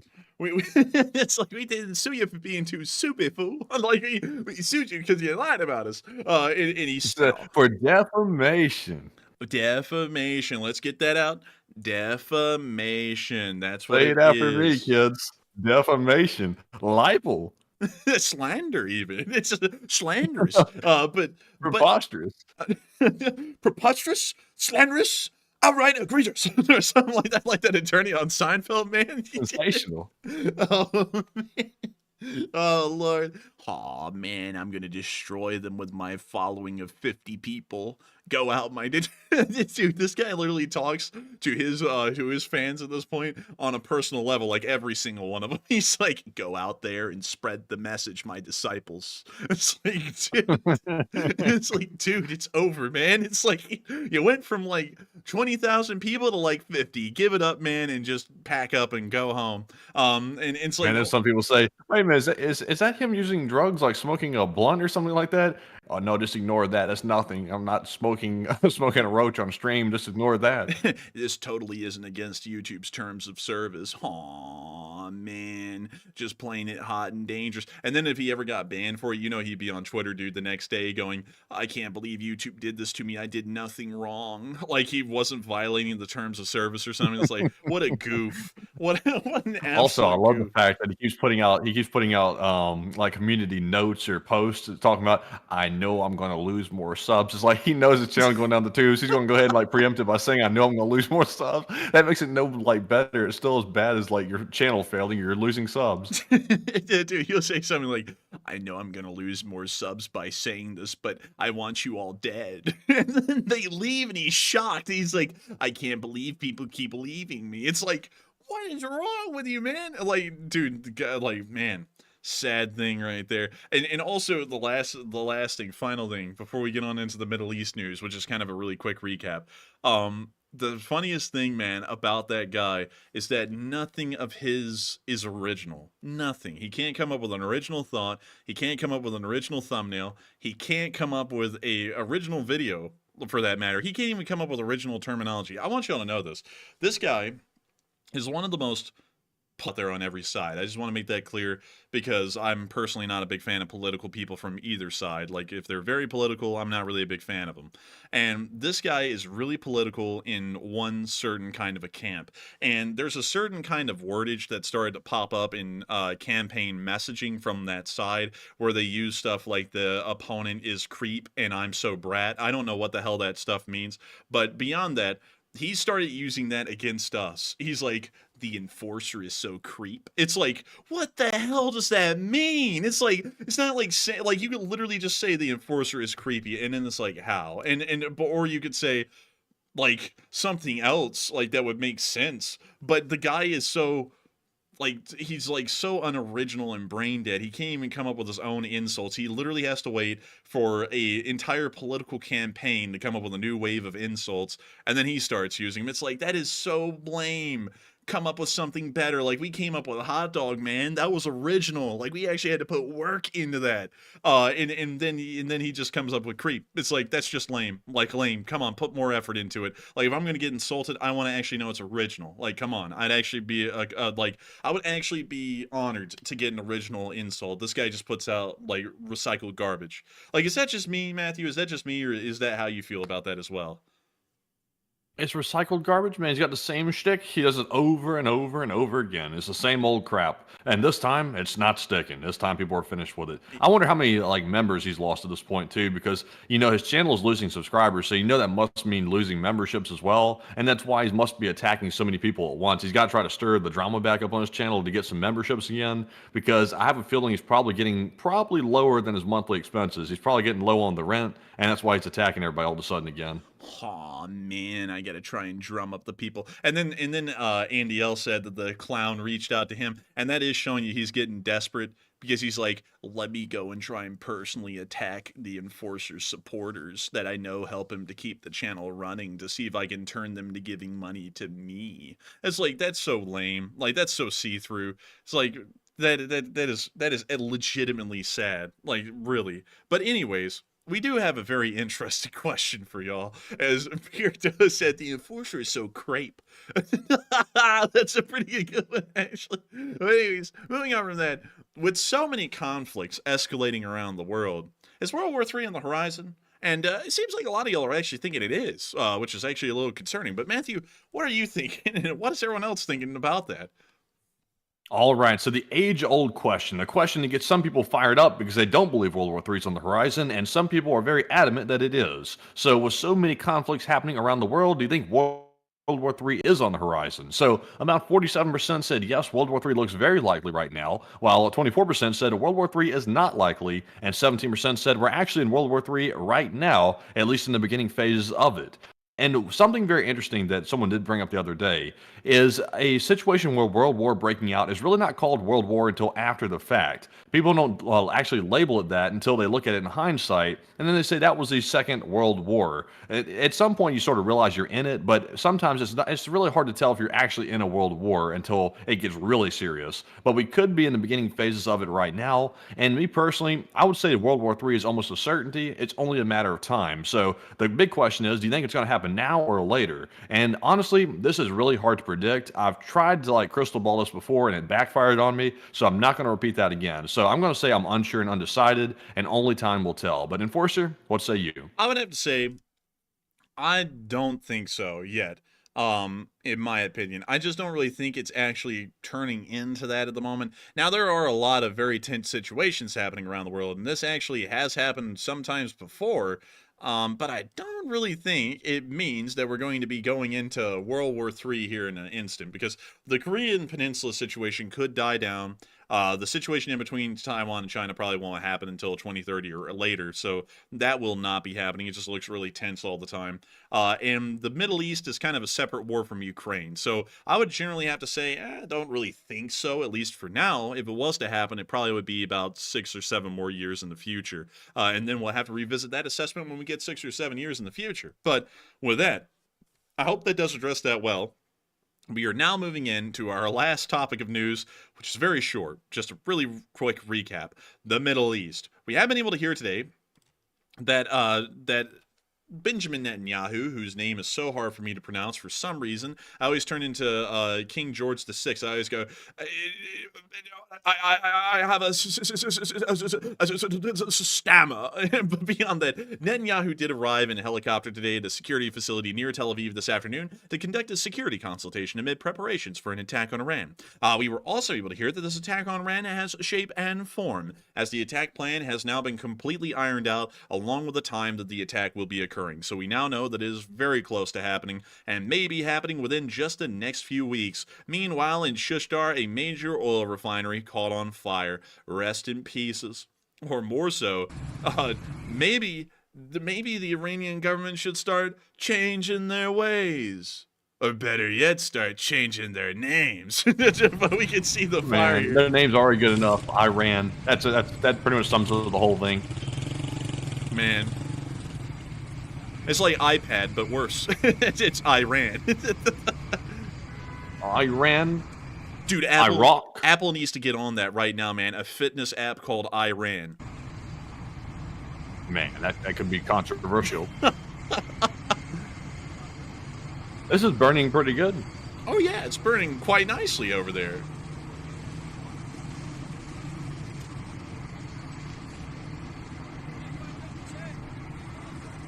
We hear someone talking in the distance, shark bait, ooh-ah, and also one more little clip right here of the massive fire that happened at the refinery. That thing was smoking.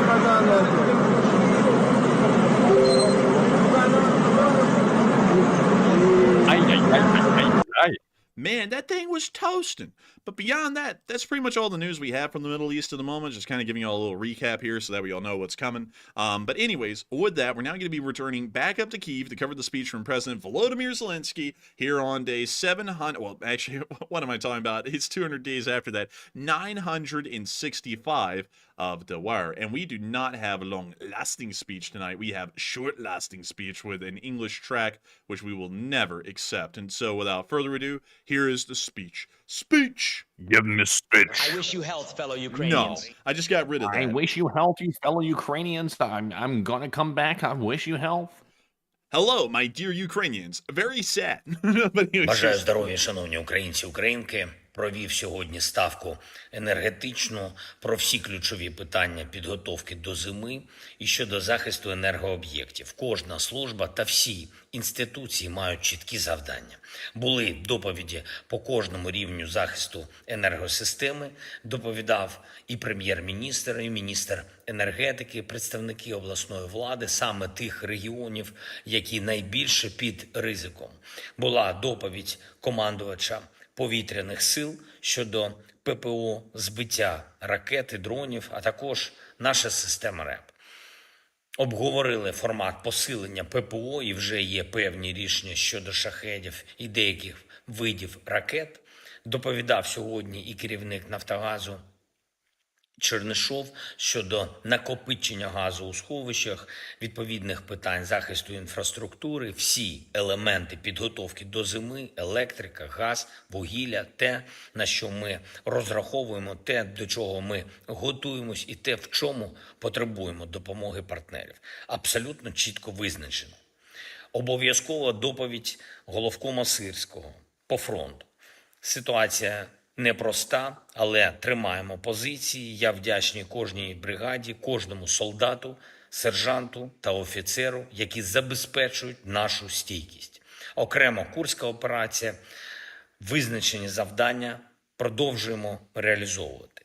Була сьогодні доповідь міністра оборони щодо мого доручення збільшення фінансування нашого внутрішнього українського виробництва зброї, дрони, РЕП, артилерія, залучення інвестицій партнерів, наші можливості. На кінець цього місяця ми будемо мати конкретні нові контракти в нашому українському оборонному виробництві. Це один з найбільш пріоритетних наших напрямків.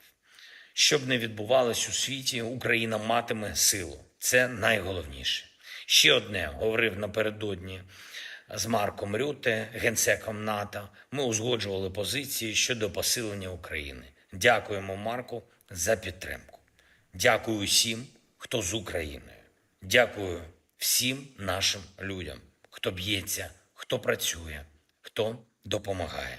Слава Україні! And Herom Slava. And Hiram Slava. And with that, that is the end of the speech from President Volodymyr Zelenskyy at the very top of this hour. And that moves us on out of the news segment and on into the second segment of this stream, where we get to talk to every single one of y'all. It is an incredibly fun segment. Of course, I have to let y'all know this, because someone's going to come in here and go, "Where's the news?" And the news is over. We have covered it for 2 straight hours now. Literally 2 straight hours. As I'm saying that right now, it just passed over on the mark to 2 hours. And so if you want to watch the news, just rewind to like 13 or 14 minutes into the stream, because that's when the intro ends, and then just watch it from there, because you will literally get all the news from start to finish. If you want to hear us chit-chat with everyone and have a fun time and joke around and stuff, then watch from here forward, because that's where all the fun begins. And make sure to stick around for it, because it's always incredibly fun in this little segment here. But another big thing that I want to say is that there are 7,000 people here with us right now as we're moving into the question segment. This is actually the lowest point in the stream from, its peak, because at the peak tonight, we actually reached 12.7 thousand viewers that were here at a single instant, which is huge. And if you have enjoyed this channel and you're new to the channel, please, I beg of you, consider subscribing. That would mean a lot to me. It would mean a lot for Samat. YouTube doesn't even care. Like, algorithmically, they don't really promote channels off of the amount of subs they have anymore. It's kind of weird how they do that. But beyond that, Governor, we would love to see it, because it gives us just that little itty-bitty amount of inspiration to keep running this show every single day, because it lets us know that you all love the show and you want to see more of it. And also, if you'd like to, not to be too presumptuous here, but if you'd like to hit that little bitty like button, we love to see that as well. I mean, the like button is absolutely incredible. We love the like button. And if you'd like to hit it as well, please, by all means, hit it as much as you want. Hit it like like a stepchild or something. I don't really know. Maybe you'll beat your stepchildren. Don't do that. But beyond that, make sure to touch it, hit it. Well, touching it sounds bad. Hit it like really hard, and so that way it sticks, because we're right almost at 3,000 likes. If we get right over that mark, we'll be in a good place. If we don't get over that mark, YouTube will hate us forever and put us in a hellfire. So please don't do that. And also, one other thing. If you would like to put Scrimpy in the live chat right now, maybe LSA, maybe we'd be appreciative. I don't know. We'd have to see. But still, a big thanks to all of you for watching so far. And with that, we are going to be moving on into the next segment of the stream. So Matthew, take it away.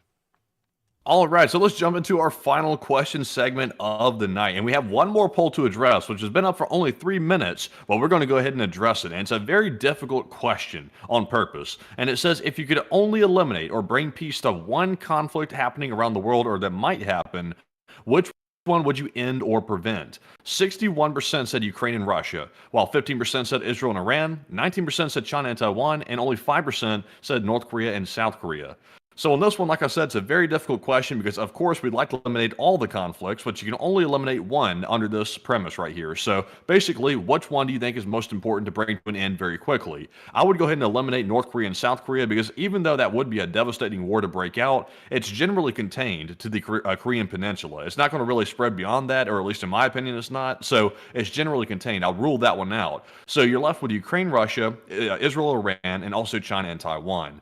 I would say here, honestly, like, the Israel-Iran situation is not very contained whatsoever, because a bunch of other countries can get involved in that, including Russia, China, etc. Also, the regional powers as well can get involved, like Turkey. So that one could be quite serious. I would probably honestly rule out China and Taiwan as well. So I'm down between Ukraine and Russia and Israel and Iran. And between the two, it's a tough one, because the Ukraine-Russia war right there, if Russia's allowed to win in Ukraine, they could move on beyond Ukraine and start moving into NATO territory, which would be quite bad. But at the same time, the Israel-Iran situation could pop off so badly that the entire Middle East region goes to an all-out brawl and war, and then that starts a global conflict, perhaps. So ultimately, I would have to go with the 60%. and say I would eliminate the Ukraine-Russia war, because that one could lead to a immediate direct conflict between Russia and NATO, which would be a very, very, very bad situation. Even though Russia is on the back foot, it would cause a nuclear power to go to war with the West, which would not be good. So I'm with the 60%. But Enforcer, what say you? And I would have to say, Matthew, your analysis was incredible and spot on. I really appreciate the way you thought through that, and I think that's an exact, really answer for what I'd say. I really have to say the Ukraine-Russia war should end for pretty much those exact same reasons, because if we're talking about putting out the most dangerous fire, the Ukraine-Russia war would be the one. So with that, I hope that does address that incredibly well. I mean, amazingly well, long-lastingly well. And thank you all once again for weighing in on that one, because it seems as though most of y'all are in the majority agreement on that as well. And so with that, we are now going to be moving on into that next one. And Matthew, take it away. All right, so that is our last poll to address. So we'll now be moving back into our super chat questions here, and our next one is going to go to Glock. Who's there? LSA, the channel legend, whose username is very unique, and I love it still. And they put in a $50 donation, and thank you very much, Glock, for that support. They said, "Have you heard the Mammoth Cave historic train in Cave City, Kentucky? Mammoth Cave would hold all the LSA if Russia gets totally stupid." Huh. I've never heard of Mammoth Cave. Jeez, that is a mammoth cave, actually. Damn, That's like mammoth. huge. Damn, that thing could hold Chris's mom. Like, this thing is huge. Oh. Look at that. That's actually crazy. I've never seen this before. So let's see. Mammoth Cave Historic Railway. It's got to be near here, right? Like, let's see. Where is this in Kentucky, anyways? So this is like literally like smack dab central Kentucky, just north of Bowling Green. So the bowling. Oh, let's see. Hang on here. Let me cook. Blue holler. That's when you holler, but it comes out blue. It's blue holler. But let's see here. I'm just going to have to... Mammoth Cave Historic Train at Cave City. Horse Cave. There's Cave City. So it's down here somewhere. Wash World Laundromat. We got a laundromat. And we got a wildlife museum. We got to look for the railroad track, though. Here it is. There's a railroad track, but it doesn't really look like there's a... You know what? I think I'm literally just going to have to Google this thing. Mammoth Cave. Let me go over here. Historic train. Historic train. So let's put that there. And so... Mammoth Cave Historic. Engine number 4. What is this? Oh, that's cool. That is cool. It's like a little mountain train. What is this thing, anyways? The Mammoth used they named it Dummy. And just pull cars along this branch line. Steam engines work. Yeah, we know how steam engines work. I want to know about this specific one. The most famous engine became when mischievous local boys soap the rails. That sounds so wrong. Like, the way they worded that, that's just wrong. Like, I wish they didn't word it like that. But this is actually pretty cool. I've never seen this locomotive before. And what was its wheel arrangement again? It was a 042. That is a little weird. I think that would classify as... I don't really know what the hell that would classify as, to be entirely honest. But that is...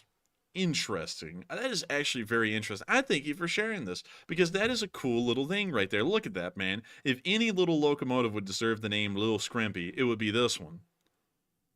Man, that is a little scrimpy. They call it Hercules, though. Hercules. But beyond that, I thank you so much once again for the support, Glock who's there, and sharing this with me, because that is actually a pretty cool little engine. I've never seen one like that before.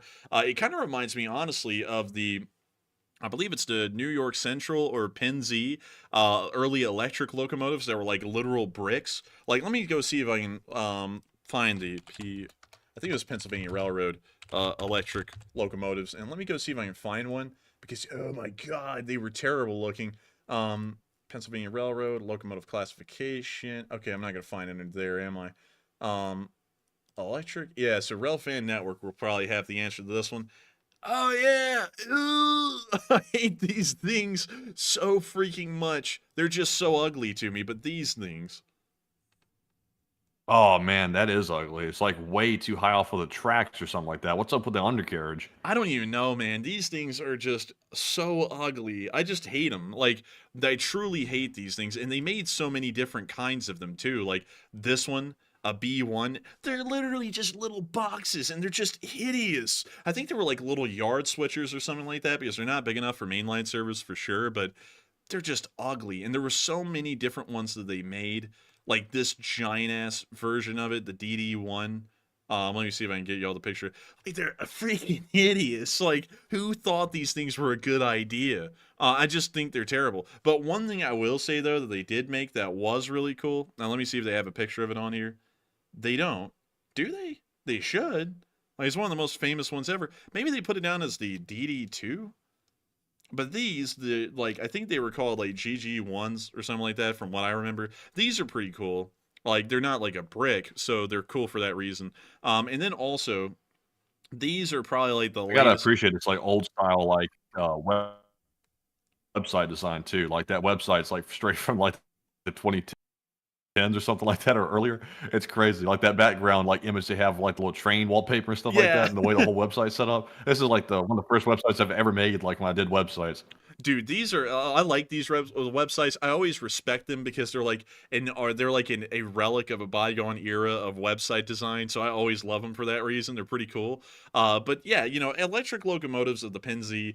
I just hate these little things. But the little steam locomotive version of it was actually pretty cool. Like I respect that one. I hate these though, like with a passion. I just think they're hideous. But anyways, a huge thanks to you so much once again for support and sharing that with me, Glock who's there, because that is really cool. And I thank you so much once again for support and helping this channel to keep on running. Because if it was not for folks like you, we wouldn't have been able to see such a cool little locomotive right there. And so with that, we are on to the next one. All right, and our next super chat here goes to Liara Avagile, and Avagile that is. Yeah. I said it wrong. It's Avagile. Thank you very much, Liara, and I did recall it this time. And once again, huge shout out to her for that $50 support, and we appreciate it very much. Liara Avagile, and she said Kim Jong-un is probably going to shoot off his rockets again to compensate for a small cucumber salad, and he hogs all the food from his people, which is why he wins the biggest blimp award in the country. Damn, I love it, and I hope I don't get canceled for these jokes. That ain't gonna get you canceled. I mean, it's just the truth, honestly. But Leora, thank you very much for the support there as well, and I agree with you. But Enforcer, what say you? I would have to agree with you as well. That man be blimping, blimpity blimp blimp. When he fell down the stairs, they thought a war had started. They were boom boom boom, like they were like, oh my god, the artillery's going off. But still, I gotta thank you so much for the support on this channel to keep on running. And I would agree with you completely. He probably is going to start lashing out and doing the stupid rocket launches again here soon, because that's always what they do. But there ain't gonna be no wonton soup up here for Pyongyang if they do that again. You know what I mean, Bado?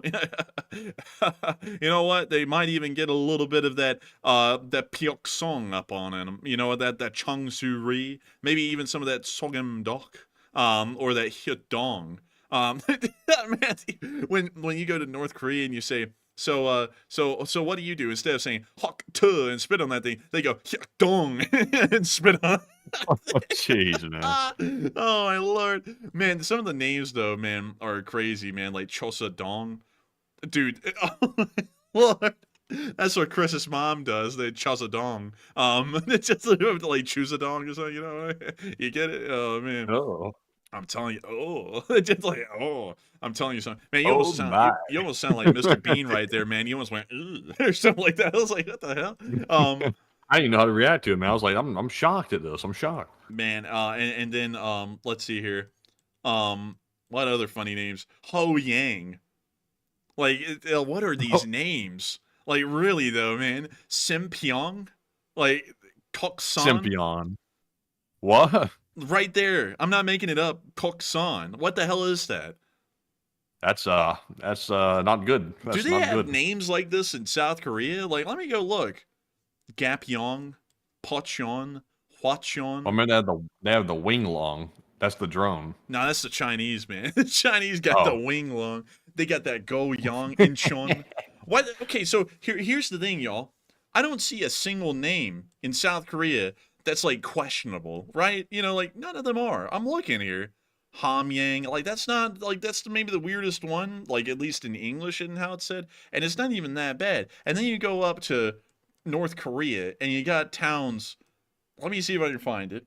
Because I got to make sure to exemplify this with a good example. Oh, man. Wait, hang on. Yeah, you got towns like Kumgang. Like, what? Who came up with this? And why? Like, why is it named this? Why? Who came up with this? Like, I know that people are going to say, well, these towns were created thousands of years ago. But why in the world is it that in the Anglican translations, all of the North Korean town names sound incredibly weird, like there's some sort of a sexual innuendo? Why is that the case? Because none of the South Korean towns and cities have these names. Like, not a single one of them. Look at them. Like this one. See, Joseph Williams said, that's some talking about Kim Jong-un, that's some shit his daddy made up back in the day. It's like, I think it was, because this sounds crazy, these names of these towns out here. Man, when Kim Il-sung went to Hamhung, he had like a Nixon moment where he's like, look at it, it's big, see? And he was like, we're going to call this town Hamhung. It's like, why? Because the hand be hanging, boy. Like, it's like, what the hell was the naming idea here? And Han-dong? Like, why not? Like, what the hell are these? Tong Sin? Like, I don't even get it. Undong? Like, did he just not like someone there? And so he was like, I'm gonna undong him. Like, was that, like, the idea? Like, these don't even have Korean translations.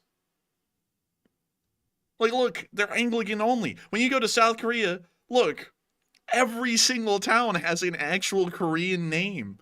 Like, but when you go to North Korea, you just have crap like Undong, and there's no Korean translation for it. Man, that's just wild. I don't understand these names at all. And you'd think they would rename the town. Bro, you think they would, but they don't. And all... Saggy Dong?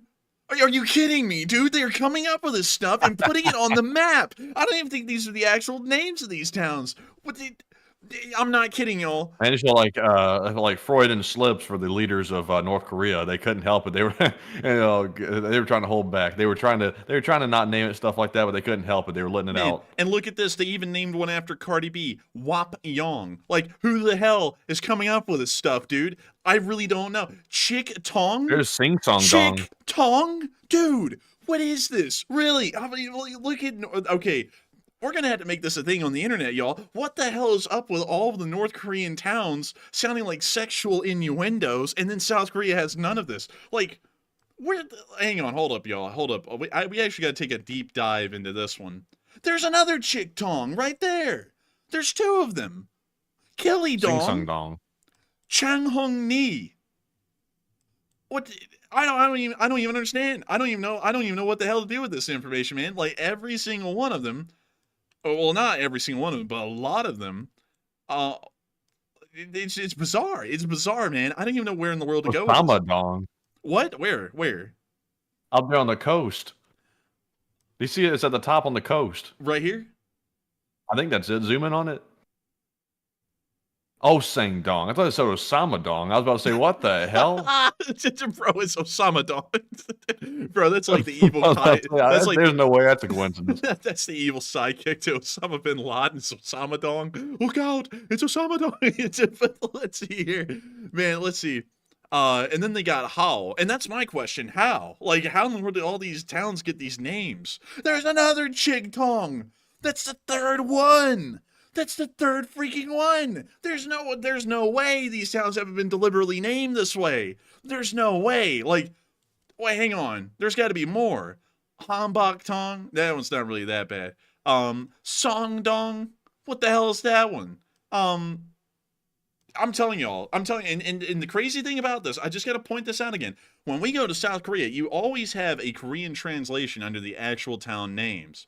But here in North Korea, none of these have actual Korean translations below them. Very few of them do. So here's my idea, folks. Either these have been renamed, and in the Anglican version, they just all sound wrong.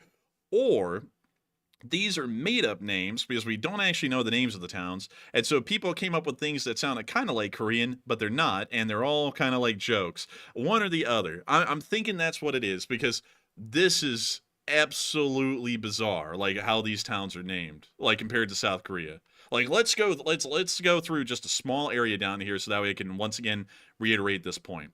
So you have Danyang, Jecheon, Cheongju, Yongwol, Wonju, Icheon, Yongin. None of these sound wrong. None of them do. Like, you can't find a single one. Gunpo, Anyang, Sehwang. Like, none of them sound wrong. Every single one of them from North Korea is a sexual innuendo. Every single one of them. But anyways, I have to point that out. I have to bring that to everyone's attention. We have to start asking questions on that one. But anyways, with that, I thank you so much once again for support, Leora Abigail. And that was a very interesting epiphany that we've had here with North Korea, because I actually think we may be on to something here. I think all those town names are made up. I really do. And so with that, thank you so much once again. I hope that does address that incredibly well. And with that, we are on to the next one. All right, and our next super chat here goes to Tim, who puts in a $50 donation, and thank you very much, Tim, for that $50 support, and we appreciate it. And he said, "You've only made me really mad one time in 2 years. Not bad."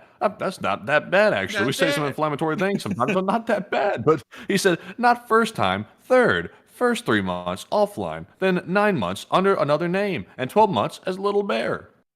Hey, and thank you for the support, Tim, and helping this channel to keep on running. A very interesting here. We've made you mad a very small amount of times. Very, very small amount of times. And I got to thank you so much for not being mad. That's something in itself. And so with that, thank you so much once again for the support. I hope that does address that well, because it is actually folks like you who are supporting this channel and helping us to keep this thing running that help us to be able to make sure to make people happy, to make people sad, to make people mad, to make people glad, everything in between. And it is folks like you who have helped to make that possible. And so a huge thanks to you once again. I hope that does address that incredibly well. And great to know where Little Bear went. Little Bear turned into Tim. Simply Tim. Like Simply T. But still, thank you so much once again. I hope that does address that incredibly well. And with that, we are on to the next one. Also, Panama Floyd said, I had to look it up, but dong in Korean is evidently a term for a small town not big enough to be divided into wards.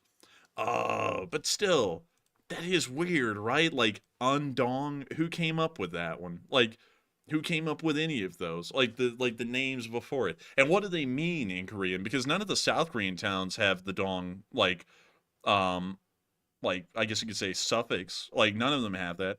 At least from what I can tell. Yeah, none of them do. Like, look. Well, wait a minute, that one does. Okay, maybe there's a point to this, but, like, very rarely do any of them have it. Let's go down here. That's Mok Po. And, see, I'm just not seeing it a lot down here in South Korea. Like, you usually have Ri. Like, see that, Bangchun Ri, Yeokmyeon Bangye Ri, Mingjin Ri, if I'm saying that correctly, Jongchon Ri, Sungye Ri, and it's mostly Ri's. There was one dong over here. And then there's a... Was that where the Squid Games was held out here, or was that somewhere else? It was held out here. It was held out here somewhere. But there's not a lot of them down here in South Korea. Like, there's Yang, and there's Ju, and let's see, Won, and Ri, but there's not a lot of dong. And so that's what I'm not understanding. Wait a minute, there's one, Yongdong. But this one, I don't know. This one's a lot bigger than the North Korean towns that we were seeing, and it's still called dong. I don't know. But anyways, with that, maybe that is the case. Maybe it's just used more in North Korea than South Korea. But still, it just sounds weird saying it in English. It's, because it has a different innuendo behind it. But still, with that, I hope that does address that well. And we are on to the next one. All right, in our next one here, we're going to give 2 shout-outs at the same time. The first one goes to Purple Gerbil, who put in a $20 donation, and thank you very much, Purple Gerbil, as always, for that support. And also, shout-out to Sobi, who put in a 20 as well. And I did not see comments attached to Purple Gerbil or Sobi's Super Chat, but thank you both very much for supporting the channel, because, of course, like we always say, we almost sound like broken records sometimes, but we want to make sure that we do mean it, and y'all understand that we mean it. We appreciate the support very much. It's very generous of y'all to support the channel, and it keeps us running, and we really seriously do appreciate it. And Enforcer, what say you? And I'd have to agree with that completely. Both of y'all, Purple Gerbil and Sobi, have helped this channel to keep on running. And while y'all didn't throw in comments, y'all are the folks who are keeping the lights on here at Enforcer HQ. Y'all help us to be able to work this thing every single day. And if it wasn't for y'all, we wouldn't be able to make this thing possible. And so a huge thanks to you so much once again. I hope that does address that incredibly well to the both of y'all. And with that, we are on to the next one. And our next one goes to Davo LBC, who puts in a 20 as well. And a huge shout out to Davo for that support. And he says, LSA Major Davo LBC reporting, they call a war a special operation, and they call bombings loud noises, and they call a route a regroup. And I guess now they'll be calling forced conscription as an all-expense paid vacation abroad. That sounds about right to me. Man, that's what they say in North Korea. They're like, workers, glorious workers, it's time to have a fun trip abroad to Ukraine. Yay! And then they all get over there and they're like, this sucks. But still, I thank you so much for support, Davo LBC. And that was a pretty good one. That was a pretty funny one there. And I would have to say, if you join the U.S. Army, folks, not that we're paid by the U.S. Army or anything to say this, but you can travel around the world. You can really see the world. And it's such an impressive world, an amazing world. You get to go to great places. Like, have you guys ever been to Germany? I bet you that's pretty cool. Have you guys ever been to Djibouti? That's pretty Djibouti. cool. Yeah, He said everybody's wanting to go to Djibouti. Djibouti. He said it. He did it. What about Jakarta? Jakarta? Shut the hell up. You're not going there. You asked a recruiter that. They're like, you're wishing too much. You're wishing too much. And then you hear the Navy recruiter and they say that they're like, you want to see the world? In the Navy, you can see the world. And what they don't tell you is that 75% of the world is water. And that's what you're going to be seeing is 75% of the world, which is water. Like you don't Man, those Navy recruiters make it sound like they're docking in Bermuda like every other day. Yeah, they're not telling you that you're at sea for like 6 months before that. It's like have fun looking at the ocean for 6 months, or if you're in a submarine, have fun like trying to not break from the mental pressure for like 6 months. But you know, it's like, oh well. I mean, still, I'll be honest. The Navy isn't that bad of a gig out of all of them when you think about it, Matthew. It's kind of just like working in an office building at sea. I think the Navy would probably be one of the last branches I'd ever pick. My options would be this. First, obviously, Air Force. Second, Army. Third, Navy. And fourth, Marines. And also Coast Guard. I'll throw them in there. Coast Guard would be fifth. Okay, so I'll tell you my order. My first pick would be the Space Force, crazily enough. My second pick would be the Air Force. Actually, no, let me reverse that. I'm sorry, everyone. I actually forgot that I actually already had a favor. My first option would be the Army. My second option would be the Space Force. The third would be the Air Force. The fourth would be the Navy. The fifth would be the Marines. Not that I have anything against the Marines. I just don't think I'm Marine built. Like, to be entirely honest, I'm not really Marine built. I think you have to be a special breed of person, really incredibly mentally strong to be a Marine. I don't think I'm one of those people. So I'll probably go with something a little bit more cushy. But still, the Navy isn't that bad of a gig when you think about it, because you get pretty okay food. I mean, the food quality is going to be good. You're never eating an MRE, especially if you're on a ship, because the food's always cooked. And, you know, you kind of just sit there for 6 months in an office building. Like, you know, most ships kind of look like an office building, to be entirely honest. And that's it. Like, there's not really like, you know, there is hard labor involved in it a little bit, but it's not that bad. You know, it's not as bad as, say, you know, let me think of another branch. Being in the Army, you know, and having to be bivouacking for like weeks, you know, like I guess that's like kind of a benefit. So yeah, I mean, that's not really that bad. Let's see. Someone said half my shipmates would have been incapable of saving anyone from flooding or on fire. Space, the standards are non-existent, and the food thing is very hit or miss. Probably so. honestly, I hate to say this, TP project, the armed forces are always kind of a bit of a hit or a miss with some of the people in them. Like, you know, and that's something that I think is sometimes a little bit undeserved by some, because there are great people in the armed forces. Like, there are amazing people. You'll find some of the greatest people in the armed forces, but at the same time, there are people there who really they're not really there for the right reason, you know, or they really don't have it in them, and they're really just there to get paid. Because like everyone I know from high school that ended up joining the armed forces did it just to get paid. Like, they didn't care about the country, they didn't care about doing good at it, they just care about doing literally the basic minimums to get through it and get paid and get out, so that way they have a job. Like, there's people like that. The hot dog man's a great example of that. And then what's crazy about that is that the people who really gave it their all and, you know, nearly got killed, you know, they killed people. It was a hell of a time, like, not in a good way. It was a horrific time for them.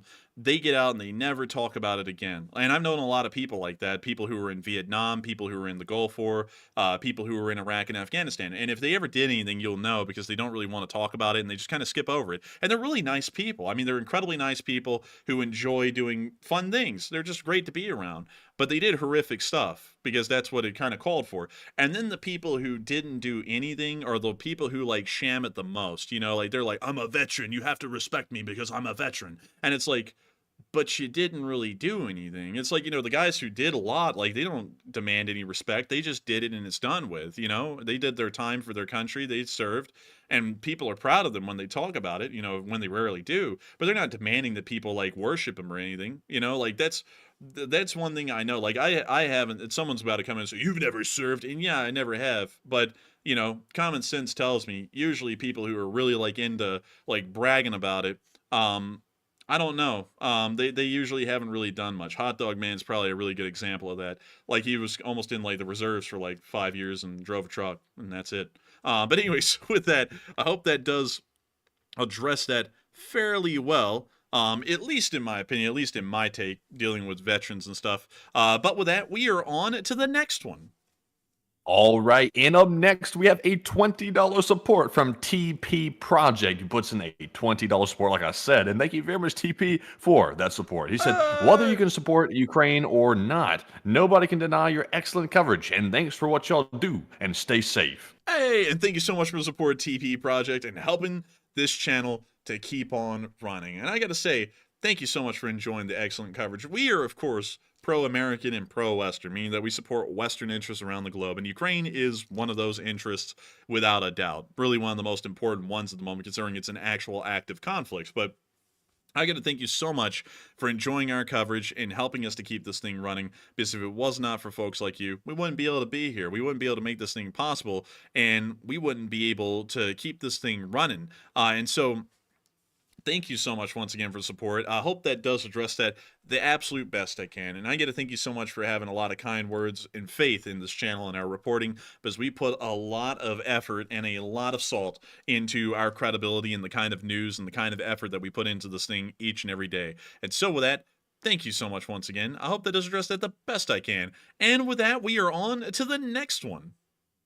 All right, and our next one here is going to go to Jose Diaz, who's a channel legend as well, and puts in a 20. And thank you very much, Jose, for the support. He said, I love you both. Hey, and thank you, Jose. Hey. Likewise. He said, if you run for the president of the United States in 2040, I will vote for you, regardless of party affiliation. Slava the free world and Semper Fi. Hey, and I thank you so much for the support, Jose Diaz, and thank you for the kind words as well. And also, I got to say, we love the entirety of the LC. We love every single one of y'all. Y'all are amazing folks. We have never seen such kindness from people than this community. I truly mean that. We've never seen people kinder in our lives than all of y'all. Y'all are fantastic and amazing people, and that's why we put so much effort into this, because we give it our all for all of y'all. I mean, y'all give us y'all's all every day, most of the time just by being here, and it's a huge commitment to watch a show for about 3.5 hours, and that's why we give it our all to be here every single day when we can be. And once again, sorry for the massive delay that we had a while ago. That one wasn't planned. You know, we had taken a vacation before that and actually taken some downtime, but the downtime after that was not planned. It was kind of a really quick pop-up thing that we didn't really want, and, you know, didn't really like that it happened, but it happened nevertheless, and we're sorry for that. You know, hopefully that doesn't have to pop up anytime soon again. But still, with that, I got to thank you so much once again for the support, and also thank you for saying that you would vote for me regardless of party affiliation. I've got to personally say, I'm not really, I'll be as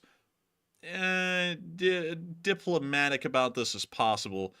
While I don't get into politics a lot, I'll also tell y'all, because this is a fairly fair statement across the board, I'm not really a big fan of either side.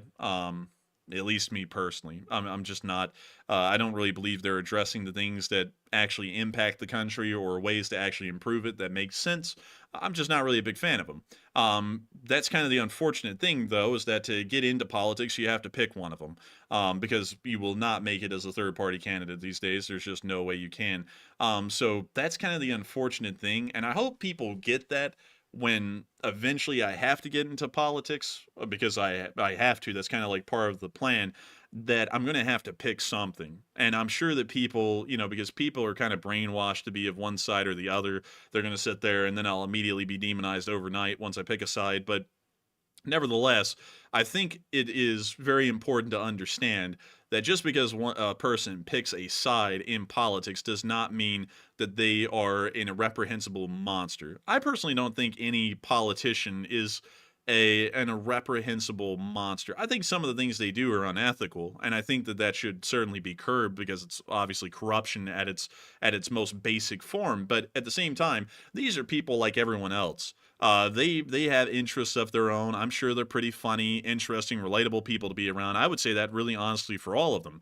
But at the same time, I don't really like the idea of demonizing people who are in politics because they're people that are getting voted in. I mean, like if you don't like them, and here's something I don't like. If that's not your representative or your senator, why in the world are you hating on them so much? I mean, you're not even the person who can vote them out or vote them in. So why in the world do you hate them? Like or dislike your own representative or your own senator or the president, or something. Because, I mean, you can dislike the president. Everyone votes for the president. But, like, dislike the people you actually have control over if you don't like them, and the rest of the people you can't really bother with because other people are voting them in or voting them out. So that's something that I personally think with that. I know that'll be a massive hurdle to overcome because eventually a side will have to be picked. I really dread that day, to be entirely honest, because I just know the people who like really obsess over those two sides. I'm not a big fan of either of them. We had to run into them on YouTube. Like Matthew knows what I'm talking about. We've ran into people from both sides, and you will never, like in extremely political people, you'll never find a more well-intentioned but extremely ignorant breed of people than extremely political people. They think that they are saving the world, but at the same time they're tearing the whole thing down because they're so ignorant about it. That's really like the honest reality of it. Hot Dog Man is a great example of it, and then there's another guy that he ended up getting into beef with that's also a great example of that on the other side. But it's not a good look. It's not a good look at all. But anyways, with that, I thank you so much once again for support, Jose Diaz. I hope that does address that incredibly well. And with that, we are on to the next one. All right. So jumping into our next super chat here, we have the first ever donation from Dennis Higgins, who put in a $50 donation. Like I said, that is his first ever super chat on the channel, and a huge shout out to you, Dennis, for supporting our work as well. And we seriously really do appreciate that. And I don't see any comment attached, sadly, so nothing to address. But Enforcer, what say you?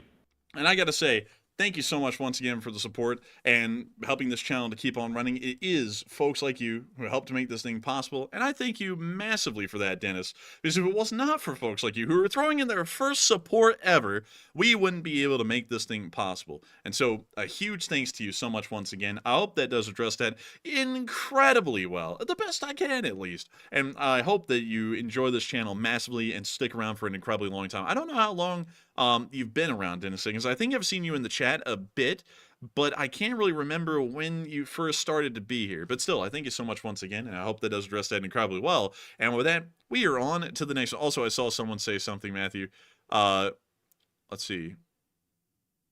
Hang on, Matthew. I saw someone say, centrism is just sitting on the fence. You can't both sides. Yes, I can, because people make stupid statements on both sides. Like, I don't know if you know that. Like, I can tell that you're one of the people who drank the Kool-Aid and it was like a certain kind. But, you can just literally just, equally criticize or equally praise them, and there's nothing wrong with that. Like, people make stupid statements all the time. Like, and I don't get, like, the crucifixion of people in politics who make stupid statements, because it's like, they're people like y'all. That's why people voted for them. And much like everyone has stupid statements, they're also going to have stupid statements as well. Like if those stupid statements are then acted on, and then that becomes a statute or something like that, and then that's something to complain about. But if they're just stupid statements for the sake of it, it's like, yeah, that is what it is. Like, you can say that's pretty dumb, but, you don't really have to sit there and act like, oh my God, they're the devil because they said something goofy. Because doesn't everyone say something goofy? I mean, we say stuff that's goofy on the show every once in a while. I've seen some people in the chat sometimes say things that are goofy, and it is what it is. I mean, people are going to do that. It's what we are. I mean, we're not going to be perfect. So why in the world the politician's going to be perfect? They're people too. So I don't really get that kind of a mindset. You know, the way I see it is this: always make your politician work for your vote. If you blindly throw support behind a politician just because they happen to share your party affiliation, you are basically just throwing the vote basically to them for free, not making them work for it, and it's just blind support, and they'll do whatever the hell they want because you didn't make them work for the vote, you didn't make them prove their point, you didn't make them do anything. So, you know, when people just blindly vote, you know, based on party affiliation, they're like really hardcore one way or the other. It's like you're not making the politician properly adhere to your needs by doing that. You're simply giving them a free vote. They call those inline party voters, and they're just people that they're expecting to fall in line to vote on a certain side of the ticket. And your vote, honestly, in my view, is pretty much meaningless because if you're not actually going to vote the way that you need to vote to get what you want, then you're really not putting in a vote at all. You're just throwing support behind one candidate that really means nothing because you're not really advocating for what you want by voting a certain way. And it's a horrendous way to vote because if y'all ever notice this, the people who vote a straight way every time are treated like filth. Like they really are by the parties that they're voting for. Like, you know, let's just be honest here. Alabama votes the same way every time an election comes around. Y'all know which side it votes on, but this is equally true for some other states that vote the other way. But Alabama votes a certain way, and the political party that they're voting for goes, oh, what the hell? They're going to vote our way anyway, so who gives a hell about talking to them or appeasing them in their interest? They'll vote for us even if we're spitting in their face, so we'll just keep spitting in their face, and they'll keep voting for us.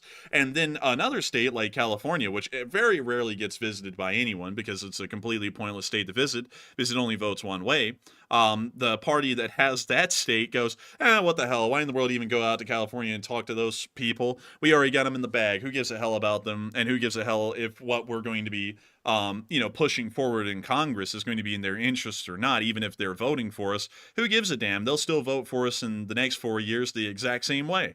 And that's how these people think about it. It's not a good way to vote because you're practically throwing the vote away and just begging for people to shit on your head, really, like in politics. It's a bad idea. Like, you should always be ready to flip at a given moment. Like, if you think that the party that you voted for last didn't represent you well, you ought to be willing to vote for the other people because your party has to understand and know, if you don't do me right, like over this next term that you have, I'm going to get you out of there and you're going to be out of a job. And that's going to make sure that they're busting ass to make sure that they're doing what's right for you because they know that they're going to lose their job if they don't. So instead of endlessly talking to super PACs and trying to make sure that they get funding to run enough ads for the next campaign, they're actually going to be busting ass to make sure to try and pass the proper legislation so that way they're not screwing y'all over by the time the next election cycle comes around. That's the way it ought to work. And everyone, this just annoys the hell out of me. Everyone pushes so much for people to go out and vote these days. Go vote, go vote. And they're all just trying to drum up like a football team. Like, are you team blue or team red? Just go vote. It doesn't matter the policies, just go vote. It's like, that is wrong. Like, don't tell people to go vote. Like, I don't like that on either side. I can't stand it when people just try and drum up like zombies pretty much to go vote. Like, get these people to either not to vote if they don't understand what they're voting on, because the Electoral College will represent them anyways. So, don't just have a whole bunch of uninformed people just voting however the hell you're telling them. Like, actually have people go, my party said they would do this. I voted for them and they didn't do it and I didn't like it. So just to spite them, I'm going to vote for the other people because they said they'd do it. And that will actually have your people going, we've got to do what's good for them or they're going to screw me over. That's how it works. And also another thing as well, while we're on the topic, the people that go out there and say, oh, if you don't vote this way, then you're voting against this or that or another, and you're going to ruin the whole thing. Here's my thing, folks. Y'all vote for whoever y'all want to vote for. If you think that one person over the other person is going to help your personal needs better, then go for it. I personally don't care who you vote for. If you feel like one person is going to suit you better, go for it. And that's the way it should be. Why don't people start hating other people because all of a sudden they decide to vote for one candidate versus the other? That makes no sense. That the people that bash other people for voting for one side because they don't like them, those people are working anti-democracy, in my opinion, because you would obviously tell people to go out and vote their mind, because that's the way democracy works. Why would you tell people, oh, if you go do this, you're just you hate everybody? It's like, oh God, it's like there's no hope. Like, honestly, man, like talking politics, it can get me riled up sometimes. It's goofy. It's really goofy. It's so stupid because I've been seeing it too, Matthew. Because you'll see some people, and when we make this voice, it's not to disparage everyone in the South. It's just the specific YouTuber that we ran into. I'm gonna vote for so and so because they're gonna do it for the hue and such and everything, and then they'll vote the same way every time without thinking. Like, are these people actually taking care of me? I don't know. I'm just gonna vote for them again. And then you have, welcome back, defenders. Enforcer here. I'm gonna vote this way because I love life and flowers and living. And if you vote the other way, you're advocating for death and genocide. It's like, what the hell? It's like, no. It's like, and you hear that on both sides, all right? Like, I'm going to make that very clear. You hear that on both sides. They say, if you don't vote for us, the other side is going to slurp the brains out of your newborn baby, stomp it, and then go throw it in a dumpster fire. And it's like, why is it so extreme? Like that's not going to happen, regardless who y'all vote for. Like, y'all know that, right? Like, if you vote for one side or the other, 4 years is probably going to pass pretty uneventfully, and then another election is going to come around, and that'll be that. Like, y'all know that, right? Like, no one's going to be blowing up the world or anything, depending on who gets elected. And also another thing as well, if we end up voting in someone, because I know people out there are like, oh, one side's stupid and the other one's stupid or whatever. If we end up voting in someone stupid, we got 4 years to deal with the person, and it's just the way it is.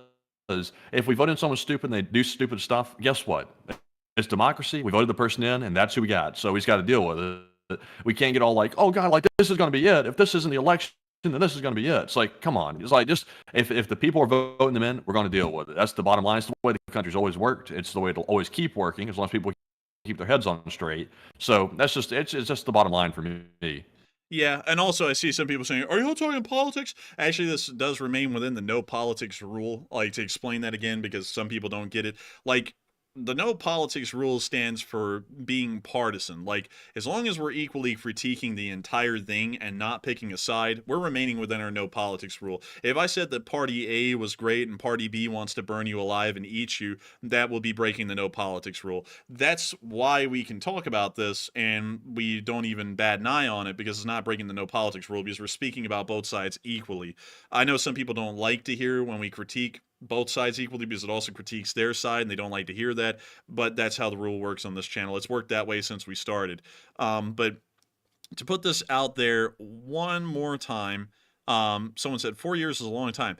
Nah, not really. Not really. At least in the U.S. government, it isn't. Because the U.S. federal government is an incredibly slow-moving machine. It's wildly slow-moving. A lot of people don't even understand how slow-moving it is. It takes forever for anything to get done. Out of the 250 or so years that this country has existed, there have only been about 17 amendments added to the Constitution. 17. You are more likely to have been... There have been more people that have been on the moon than there have been amendments that have passed in this country since the inception of it in 1787, when the Constitutional Convention was a thing.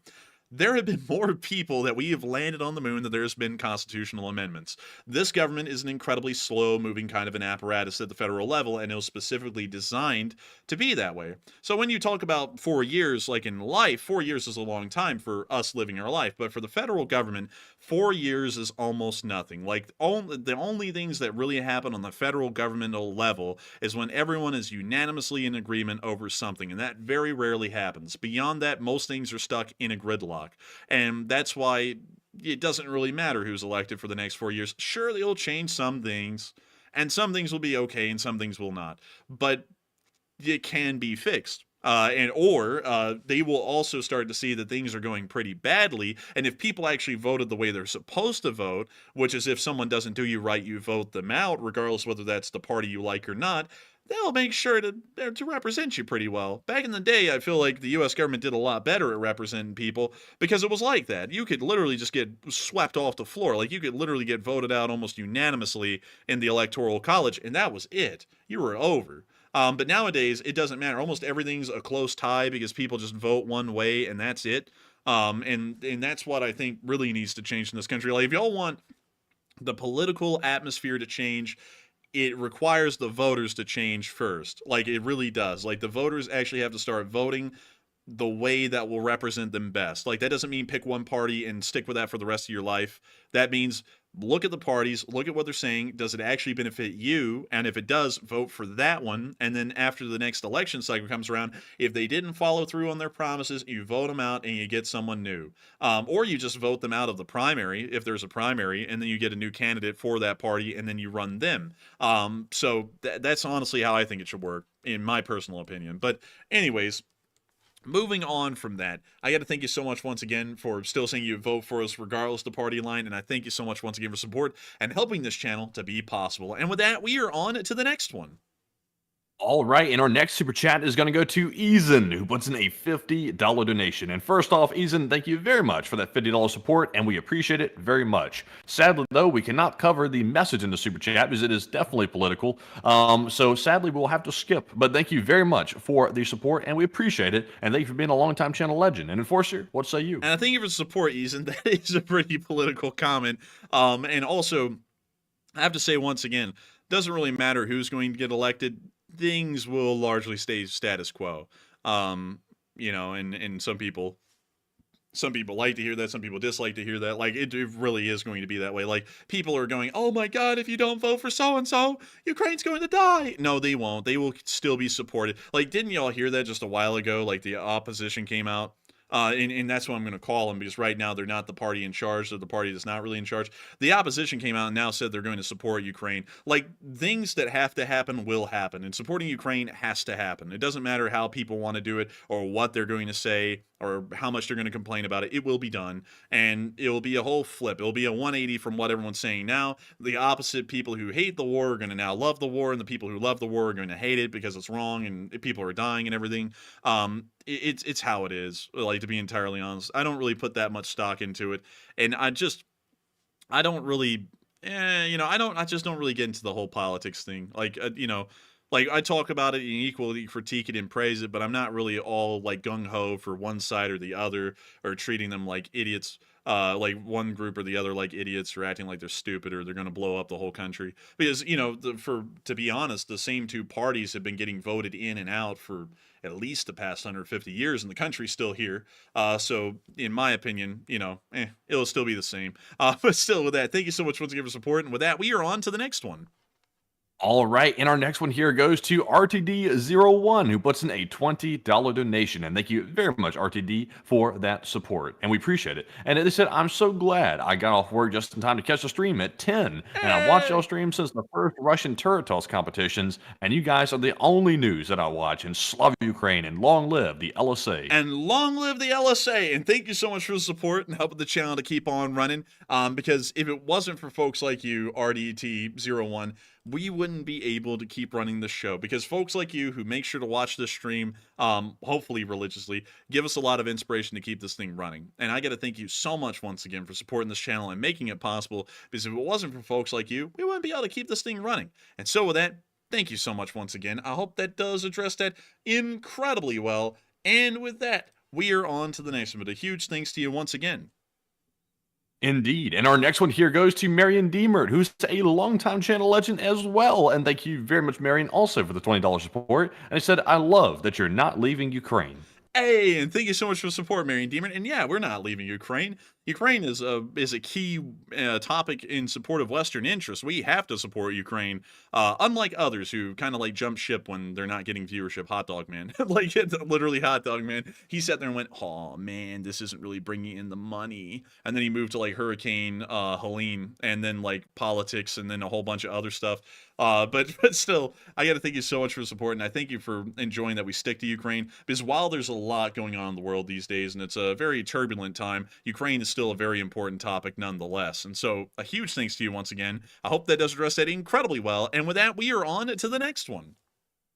And our next one here goes to KingKeeper99, who puts in a $15 donation. And thank you very much, KingKeeper, for that support as well. He said, excuse me, Grandpa served on the Korean War with the Colombian Battalion, and apparently they ran out of ammo and had to fight the human waves with machetes on trenches. Dang, that is actually pretty crazy right there. You know, that's actually kind of a bit of a common story in Korea. The Chinese were insane at the time because they would use human wave tactics, which I don't really understand how the People's War like doctrine really supported that at the time. Because the People's War doctrine, at least according to what the Chinese interpreted to be now, means that they're supposed to fight by, you know, not by brute force, but really by like tricking their enemy with stratagems to kind of do what they want them to do and then put themselves in a trap. But back in the day, they just brute forced everything, especially in the Korean War. I mean, it was literally just endless human waves until they overran the American positions and the Korean positions. And it's bizarre hearing stuff like that. Like the Battle of the Chosin Reservoir, it was literally just endless human waves. People were freezing to death out there, and they were still charging American positions and just overrunning them. It's crazy how that stuff worked, but that is one hell of a story right there. And it's sadly a very common one, actually, in the Korean War, at least for the folks who were up in those frontline fighting units. But still, thank you so much once again for the support and helping this channel to keep on running. Because if it was not for folks like you, we wouldn't be able to make this thing possible. And so with that, thank you so much once again. I hope that does address that incredibly well. And with that, we are on to the next one. And guess what? We got one from Tommy Manic, who puts in actually three super chats here, three $10 donations in a row. So we're going to get the first one here. And Tommy says, it's not much, but I just want to say thanks for continuing to support Ukraine. And also, in the second one, he said, is it true that the Russian forces have taken back half of the Kursk Oblast? And it is somewhat true. They've actually pushed the Ukrainians back a little bit around Korenivo. They actually pushed them out of Snagost. So technically, this brigade isn't really as trapped as it once was. There is a road connection that they have on the southern side of the Reka Sem now, which is unfortunate. And we don't really know how this is going to evolve in the future. And I thank you for bringing that up because I forgot to mention that because that happened on Monday and we weren't live on air to cover that when it happened. But still, I thank you so much once again for the support, Tommy Mac, and both Tommy Manic actually. In both of those super chats, and thank you so much for enjoying our continuous support for Ukraine, because no matter what, we will make sure to continue to support Western interests around the world, wherever they are, including Ukraine. And so thank you so much once again. I hope that does address that wildly well, and with that, we are on to the next one that you sent in.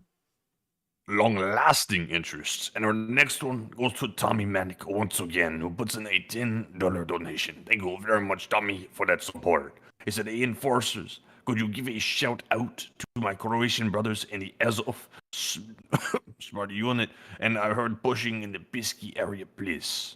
And a big shout out to the Azov unit in the Pisky area. And let me see here. Let me go. Oh my lord. I'm having like a massive brain cramp here. Let me go to Pisky. There we go. Pisky is right over. Yeah. And I gotta give it a huge shout out to them because they're doing an incredible job in fighting a very ferocious battle in that area at the moment, trying to hold the Russians back. And they're doing a great job at it. You can't say enough about them. They're doing an incredible job. And so with that, thank you so much once again for support. I hope that does address that incredibly well, at least in my opinion. And thank you so much once again for support and helping this channel to keep on running. And with that, we are on to the next one. And this one goes to M99JA, who puts in a $10 donation. And thank you very much, good sir, for that support as well. He said, hey, a lot of YouTubers will suck anything. Oh,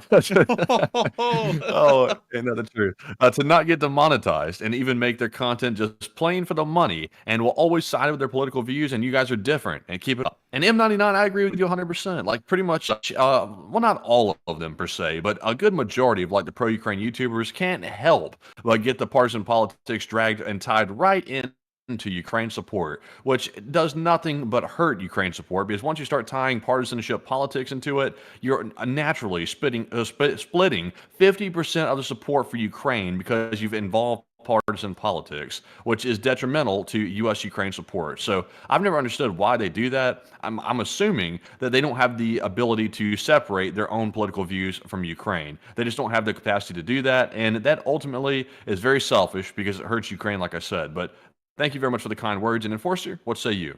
I would have to agree with that. There is way too much politics in YouTube, and it's entirely true that YouTubers will do that. I don't know if it's their actual personal beliefs or whether they're trying to pander for more money. I don't know. But one thing that really aggravates me about that is that they are splitting support. It's just absolutely bizarre to me that they do that. And it's so crazy, too, because we keep on bringing it up time and time again, like on this channel, we wish that everyone would just stay out of politics. We're not saying that with some kind of a ulterior motive. It just makes no sense to get into it in the kind of sphere that we are. This isn't an inherently political sphere. And on top of that, we do know now that both sides support Ukraine. Like, I know some people are going to say that they don't or something like that, but it was like just 2 weeks ago that the opposition came out and said, actually, I've listened to Zelenskyy talk directly to me, and now I get it. We will support Ukraine. And so officially, from what we know, according to both sides, they will support Ukraine. I have no reason to doubt that because it will only make sense if both of them did. So, you know, as far as that goes, I don't really know what's up with trying to get people divided on that because it's a pretty unified topic at the moment. Like, everyone will support Ukraine, and you know, that's how it is. It just annoys the hell out of me, especially when, like, out of the blue you hear, oh, so and so has endorsed so and so. Like, who cares? Like, first off, it's like, you know, everyone's got their own opinions. Everyone's going to be voting how they vote. I don't really know why YouTubers think that their vote is going to be more important than others and why they have to scream it from the mountaintop who they're voting for. That's just stupid. Like, it really is. Like, and also on top of that, another thing I don't like, and this is why I also don't like the idea of someone in my position telling y'all who I'm voting for. Why in the world am I supposed to be swaying y'all? Like, why in the world do other YouTubers feel like they have the right to try and openly sway people by saying, you like me, right? Well, I'm voting for so-and-so. It's like, that's dumb. Like, really dumb. Because it's like, shouldn't y'all be voting for who y'all think will represent you best? What right do I have to tell y'all who's going to be representing you best? Because if you live in California, maybe the people y'all are voting for actually do represent y'all the best. Like, I don't know. That's kind of for y'all to decide. And if you're from Missouri, in the middle of the country, who's to say that another group won't represent y'all better? Who am I to make y'all try and vote for someone else or sway y'all when only y'all are the people who can figure out who's going to represent you the best? That's why I don't like celebrity endorsements from anyone. Like, let me think of one from each side. Kid Rock and Taylor Swift. Why? Like, why are they endorsing anyone? That makes no sense to me. Like, you know, there's goofy people out there who are like, yeah, I love Kid Rock and I'm going to vote for so-and-so just because he likes him. It's like, but what about the policies though? Like, this isn't a popularity contest for like school, for like class president. Like, what about the policies? Like, what if that policy is going to screw you over personally? Like, now you're voting for someone just because someone else told you to? It's like, that makes no sense. Or like with Taylor Swift, I support so-and-so. It's like, what if that doesn't actually represent you? Like, now you're just going to vote for them because someone popular told you to? Like, that's dumb to me. Like, why? Like, that makes no sense. I feel like celebrities in general, or YouTubers like me, I guess you could call us celebrities, I don't know, should stay out of that kind of stuff. Stop trying to sway people unduly. Like, let them actually look. Politics is boring. It's not a popularity contest. Let them actually look at the policies and let them figure out if that will represent them or not, and then let them vote the way that'll represent them best.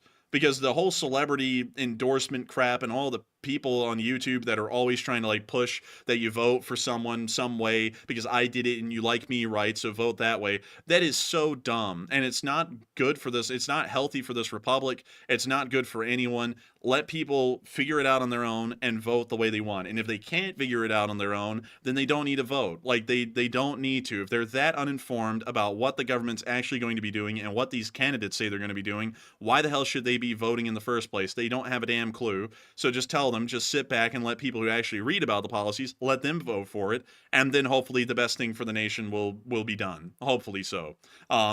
Like, that's my opinion on it. And I gotta agree with you completely on that. YouTubers do that in exceedingly high amount, and it's so annoying. And some of them will pay the price, and for some reason they're so zealous. Like, all of them are so zealous about their political opinions, regardless which side they're on.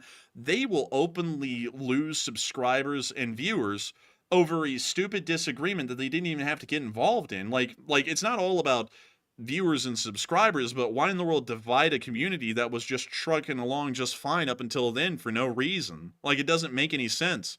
And no matter how sensibly we word this argument here, people will like legitimately, you'll probably see someone out there make some stupid community post about us or like link directly to this part of the stream and talk about these people are so bad because they keep on just trying to suppress people's free speech. It's like I'm not trying to suppress free speech. But one thing I will say is I'm trying to suppress people unduly trying to encourage others to do something that may be against their interests.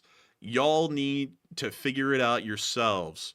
no one else needs to tell you how to vote, because they could be telling you to vote the wrong way for you. Like the same thing, like there's two different sides in this country. Some things may be important to you that aren't important to others, or some things that would hurt others would help you. You've got to vote the way you need. Stop listening to other people and stop letting them tell you what you should be voting for. And for that reason alone, that's why I would never get into politics and tell y'all who to vote for. Votes are sacred. Like, it's a sacred democratic right, and you shouldn't just be throwing it around just because so-and-so told you, because they're popular, you ought to vote for someone. That's just dumb. But anyways, with that, I hope that does address that incredibly well, at least in my opinion. And I thank you so much once again for support M99JA, for supporting this channel and helping us to keep it running, so that way we can throw out such a rare opinion like that, because no one has an opinion like that anymore, at least on YouTube. But still, thank you once again, and we are on to the next one.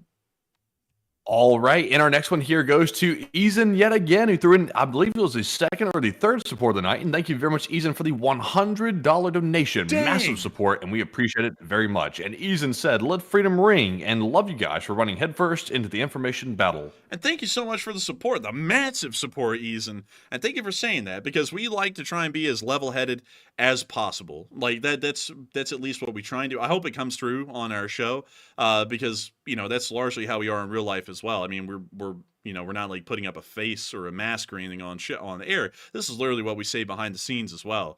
And I got to thank you so much once again for that massive support and helping us to keep this thing running, because you allow us to put out these kinds of words, these kinds of statements in a community that's not filled with this kind of stuff.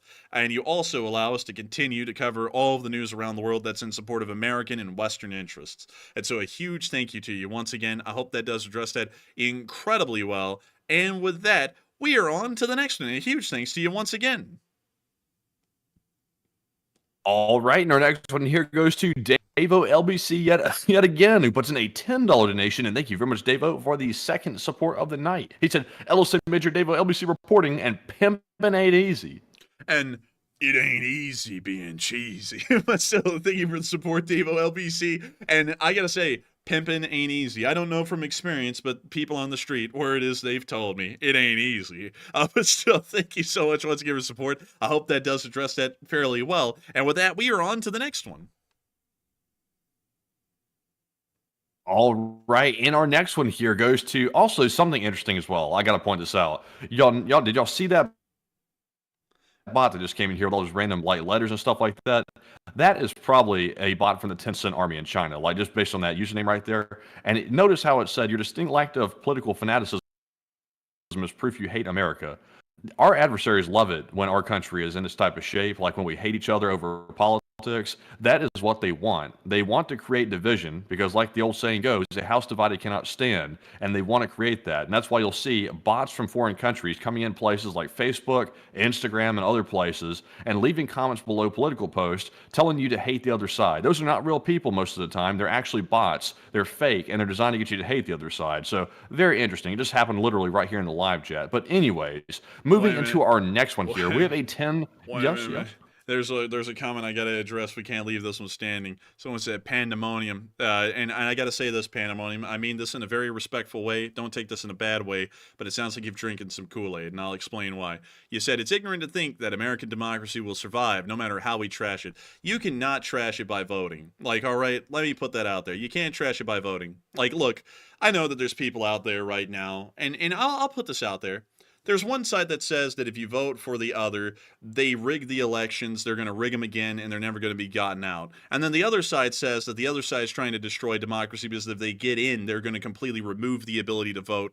Literally, they're saying the same thing. Like, I just said it right there, and I just started thinking, they're saying the same thing. They're saying, if you vote this time, like, you know what, I'm going to be very upfront about this, because it's a fair critique, so I'll say each side so that way you can get the idea a little bit more clearly. So we're keeping it non-political here. We're going to be critiquing both sides equally, but this is exactly what's being said by both sides. So we'll start with one. It's not that I have a preference for one or the other. We just got to start with one, so I'll start with one.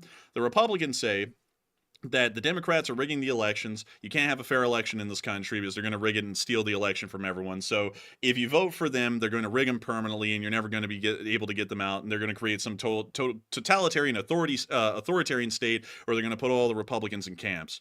And then the Democrats go, the Republicans are going to strip democracy clean from the country. If you vote for them and they get in, they're going to literally get rid of elections, and then they're going to run some totalitarian authoritarian regime that's going to put people in camps. Like, literally, both of them are saying the same thing when you think about it. And it's stupid to say that you vote for one or the other, they're going to do that. Because don't you all realize that, like, Congress is still going to be made up of, like, half of the other side, and they're never going to vote for that? You know, like, or something along those lines. It's just not going to happen. Like, it's ridiculous to say, because you vote for a side I disagree with, you're going to kill democracy. Because everyone's saying that right now, and it's just not true. Like, democracy still exists. Like, we're voting. You know, like that's the reality of the thing. And as long as people keep voting and you're able to vote people in and out, democracy exists. And there's no such thing as trashing. You know, like if you want to say people have been trashing their votes, people who voted for Abraham Lincoln were destroying democracy because it split the country in two and started a civil war. Like, if you want to look at it that way. Like, that's a goofy way to look at it. You have a right to vote the way you want to vote. Like, just because you vote the opposite way than someone else doesn't mean democracy's over. It means democracy's working because they're able to disagree with you. Like, that's how it works. Like I'm gonna have to die on that hill. I'm sorry, but anyways, with that, I hope that does address that fairly well, or at least comment on that fairly well, because, you know, that is what it is. Like, if you think about it fairly and across the board, both sides are saying the same thing. So, you know, what the hell can I say? Like, you vote the way you think would represent you best. That's how democracy works. But anyways, with that, we are on to the next one. All right, so moving on here to our next one, we have a $10 support from Darren Quinn, who, and thank you very much, Darren, for that support as well. He said, Kim Jong Pufferfish, Pop Squeak, float him in the Zodiac Rubber Ducky and to take out the Kursk Bridge. I think you're in support, Darren Quinn. And also, I got to say, hopefully, it will take out the Kursk Bridge. Hopefully, the Kim Jong-un rubber ducky would, and that'd be one fat rubber ducky if it did hit. Like, that thing would be huge, like the blubber knot almost. But still, a big thanks to you once again for the support. And with that, we are on to the next one. And our next one goes to none other than Jay Bagwell, who puts in a $10 donation. And thank you very much, Jay, for that support. And also, it's very good to see you once again. And Jay says, welcome back, gents, and your thoughts on the Langley, Virginia drone swarm. And I actually heard about that, Jay. I'm glad you brought that up, because I was going to bring that up in a poll, but I decided not to do it. But I'm glad you brought it up. The interesting thing about those drones is they're not over just Langley, Virginia. They've also been over other sensitive military sites as well across the country, and nobody really knows where they're from. I've heard stories that maybe they're Chinese or maybe Russian autonomous drones, maybe trying to get surveillance. But at the same time, I'm not really sure.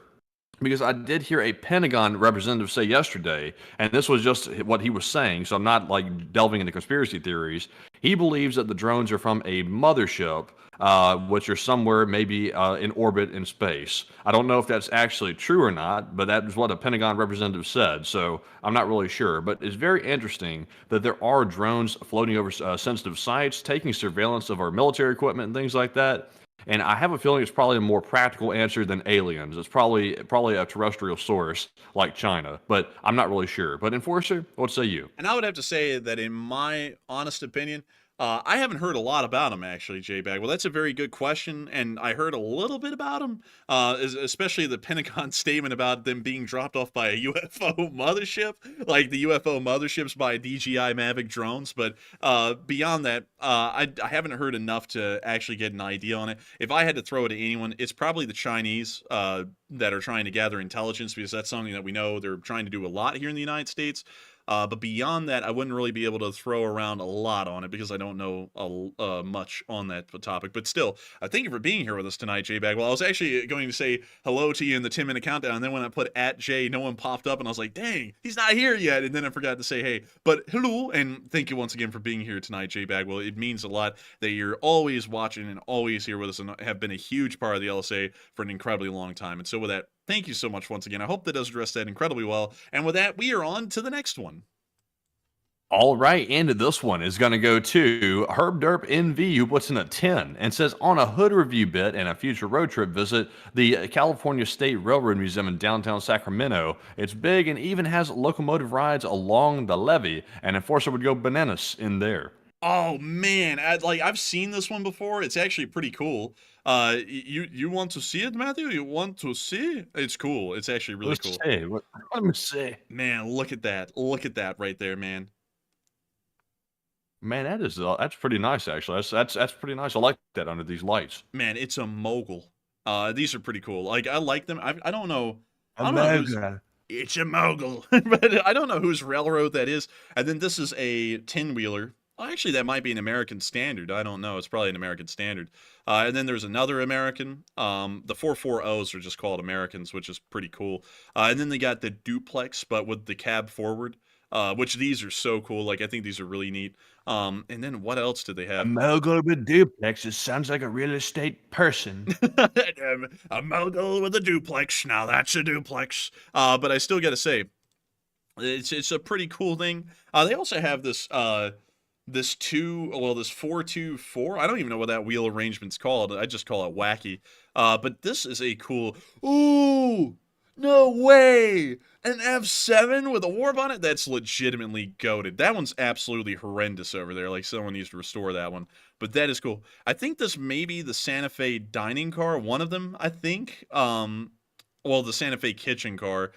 But, man, what a museum. This one is really nice. Like, I would love to see this thing in real life. Man, I mean, it's cool. It's legitimately cool. And they have, like, I think that may be the same F7, but they have a really fine collection here. There's also one I want to see in Pennsylvania. It's like the Pennsylvania Railroad Museum, I think, and it has a whole bunch of historic pieces from the Pennsylvania Railroad. But this one is legitimately amazing. I'm really a big fan of it. But still, I got to think what is this? I think it's Chinese, actually, maybe. But I still think it's but still, I got to thank you so much once again for support and helping this channel to keep on running. Because if it wasn't for folks like you, we wouldn't be able to make this thing. Oh, it's Simmons. Oh my god, I'm an idiot. It's an Ice 4. It's probably an Ice 4 from Germany. I'm sorry, y'all. I'm stupid. But beyond that, I thank you all once again for the support and helping this channel to keep on running.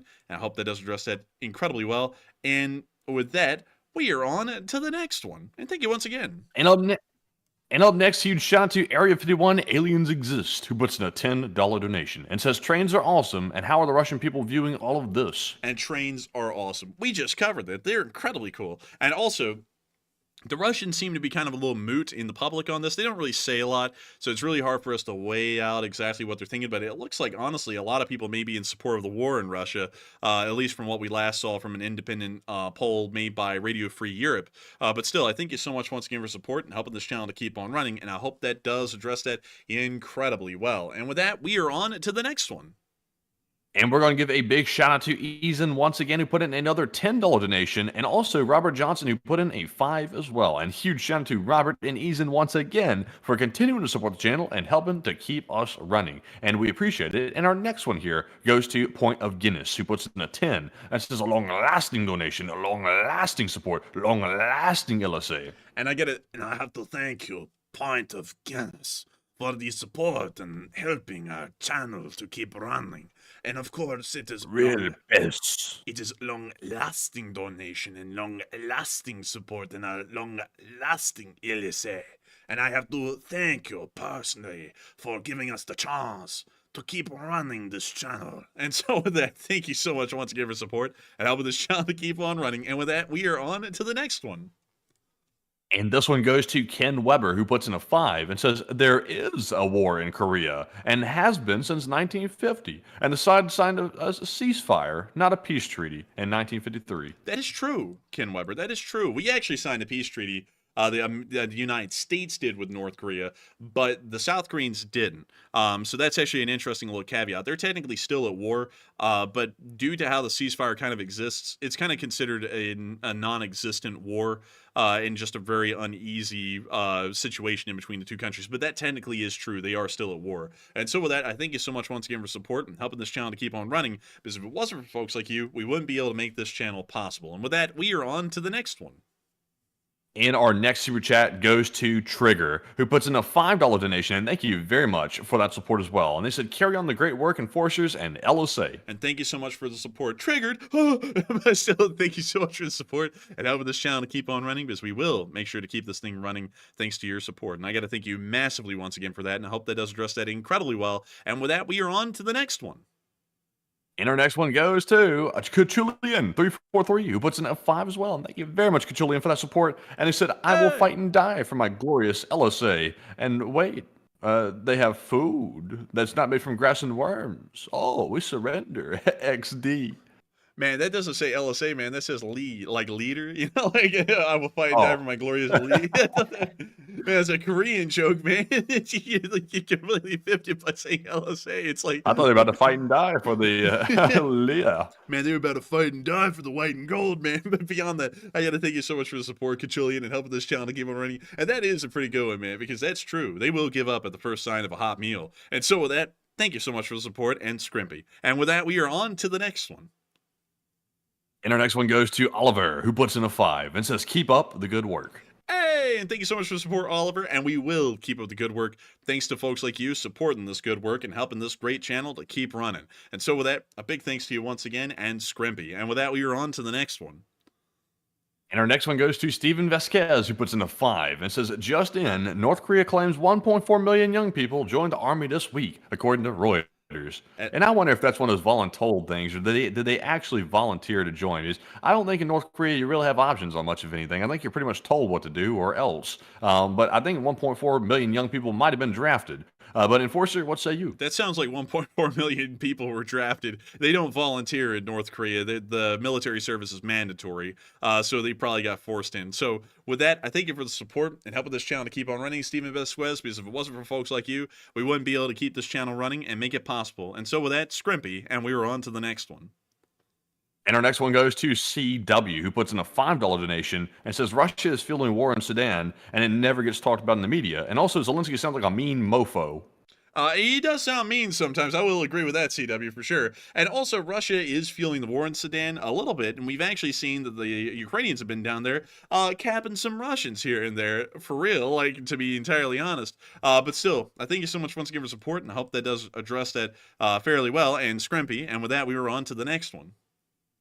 All right, and our next one here is going to go to Scott, who puts in a 20. And thank you very much, Scott, for that $20 support as well. He said, hey, gents, and have you ever seen the movie Trans-Siberia, filmed on the Trans-Siberia Railway with Woody Harrelson and Ben Kingsley? Really crazy movie, but definitely worth watching. I personally haven't seen that, but I'll have to take a look at it. And I will have to take a look at that as well, Scott. I have never personally seen that, but it does sound interesting, and it has Woody Harrelson in it. That's got to be a really interesting movie. I'm going to have to watch that, Scott, but I have never heard of that movie. And thank you for giving me a movie recommendation. I don't know when I'll be able to watch a movie, but hopefully I will soon. And so with that, thank you so much once again. I hope that does address that well. And with that, we are on to the next one. And of course, Scrimpy. And this one goes to Ed, who puts in a 5 and says, LSA Irish Ed here, and Enforcers, hey! I'm about an hour behind, but damn you, you turned poor little Mr. Fella into something Eunice and poor little puppy. I'm so sorry, everyone. We didn't mean to have him lose his balls. Like, sadly, it had to happen.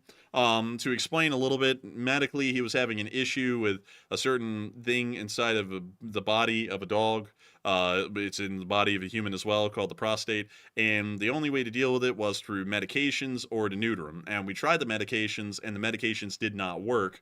And if that situation continued, he was eventually going to pretty much become septic and die. So we had to get him neutered. Like, we didn't really want to get him neutered at all. That was actually kind of like a sad thing. But he did get neutered, and he's doing a lot better now. But I hated it. I hated it, Irish Ed. I really did. But still, thank you so much once again for support and helping this channel to keep on running, because it is folks like you who help to make this channel possible and help us to keep this thing running and help us to be able to pay for the operation for poor Misa will work. And so with that, Scrimpy, and we are on to the next one. And this one goes to John Brewer, who put in a 3, along with Marc-Andre Burnett, who put in a 1, along with DY3R, who also put in a 1, and also Welty Ripper, who put in a 1 as well. And huge shout out to all 4 of you for that support. I did not see comments attached while I just stammered my way through it, but thank you very much to John, Mark, DY3R, and also Welty for that support, of course. And we're moving on to our next super chat, which goes to LSA Sergeant Figment, who also puts in a 2, and says, LSA, hit the like button, that's an order.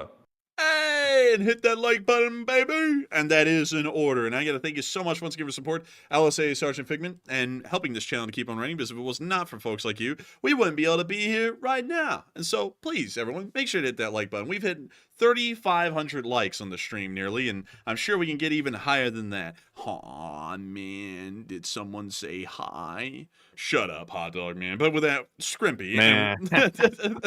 But with that, Scrimpy, and we are on to the next one.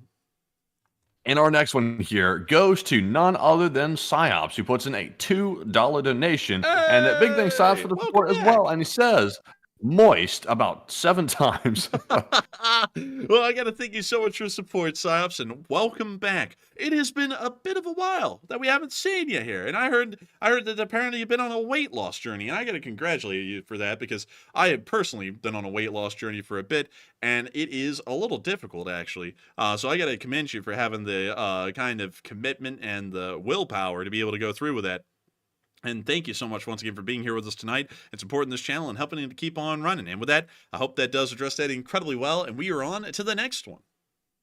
All right, and this one goes to AKA Pigeon Kicker, who puts in a 2. And thank you very much for that support. He said, I got my nickname in Germany because the bird won. Oh, no. Oh, no. That's terrible. Man, I remember there was this meme about this guy called the Rat Smacker or something like that on a computer game. And someone asked him, do you get that name because you smack rats? And they said yes or something. Let me go see if I can find the Rat Smacker meme, because that kind of reminds me of that. The Rat Smacker meme. Yeah, there we go. That's what we're looking for. Oh, man. So here we go. It just says, bro, you smack rats? And then the Rat Smacker said, yeah. And then that guy just said, nice. And that was it. That was the whole meme. Easy. What? That's Easy. Man, that's Easy right there. Don't you talk disrespect on my boy. You put respect on that name. Beyond that, the Rat Smacker smacks rats. And I guess the pitching kicker got kicked by a pigeon or something. That's terrible. But still, I got to thank you so much once again for the support and helping this channel to keep on running, Pitching Kicker. Because if it wasn't for folks like you, no one would be kicking them pigeons. Although we do not support animal abuse, just made that very clear, everyone. But still, thank you so much once again for support. I hope that does address that incredibly well. And with that, we are now on into the live chats. But before we get into that, I do have to say that due to time constraints, we'll only be able to take a limited number. And so we'll be addressing the Morse code decoders of the stream and 3 live chats and then rounding this thing out. And so what do we got, Matthew? All right, so tonight for the Morse code decoders, we have, of course, had the entire roster. It was Cliff Simonson, Mark Hodges, Earl Bernew, Kevin J, Paul Schultz, David Millsaps, Royal Fluffiness, and Arabelle Garbo. They said the Morse reads, Korea is trying to act like a world superpower on a ramen noodle budget, but about to disrespect their sungbun and LLT, LSA. And and that's the sound of money, and y'all got that dead on the nail. That was the Morse code message of the night. Them North Koreans, they do be trying to act like they're going to fight a world war on a ramen noodle budget, and I'm telling you what, they about to put some disrespect on that someone. I'm telling you what, man, but still, y'all get that right, and I got to congratulate y'all for getting that Morse code message correct on the 965th day of the wire. And so with that, we are on to the third to last question of the night. And this one goes to Coder for Liberty, who says, didn't South Korea say that if North Korea committed troops in Ukraine, that they would supply weapons to Ukraine? And what happened to all that? They did say that, and from what I understand, I believe they actually did start sending weapons to Ukraine, but it's not really a big number of them. And so with that, I hope that does address that fairly well, and we are on to the second to last question of the night. And this one goes to Adventure Camping Zone, who says, is there any truth to the statement that U.S. boots are on the ground of Israel? You know something interesting, Adventure Camping Zone? I actually found out today that there's apparently a permanent post of U.S. forces inside of Israel. It's called like Site 512 or something like that, and it's actually a U.S. military installation in Israel. I did not know that until today, so very interesting. I'm not sure how many troops are there, but apparently we have a base. But Enforcer, what say you? Let's see here. Sci-Fi 12 is a name given to a Department of Defense radar facility atop Har Karin in the Negev Desert to provide ballistic missile early warning against launches by Iran or its proxy groups against Israel and other U.S. allies in the Middle East. It features an AN-TPY-2 surveillance transportable radar operated by the U.S. Army's 1st Space Brigade.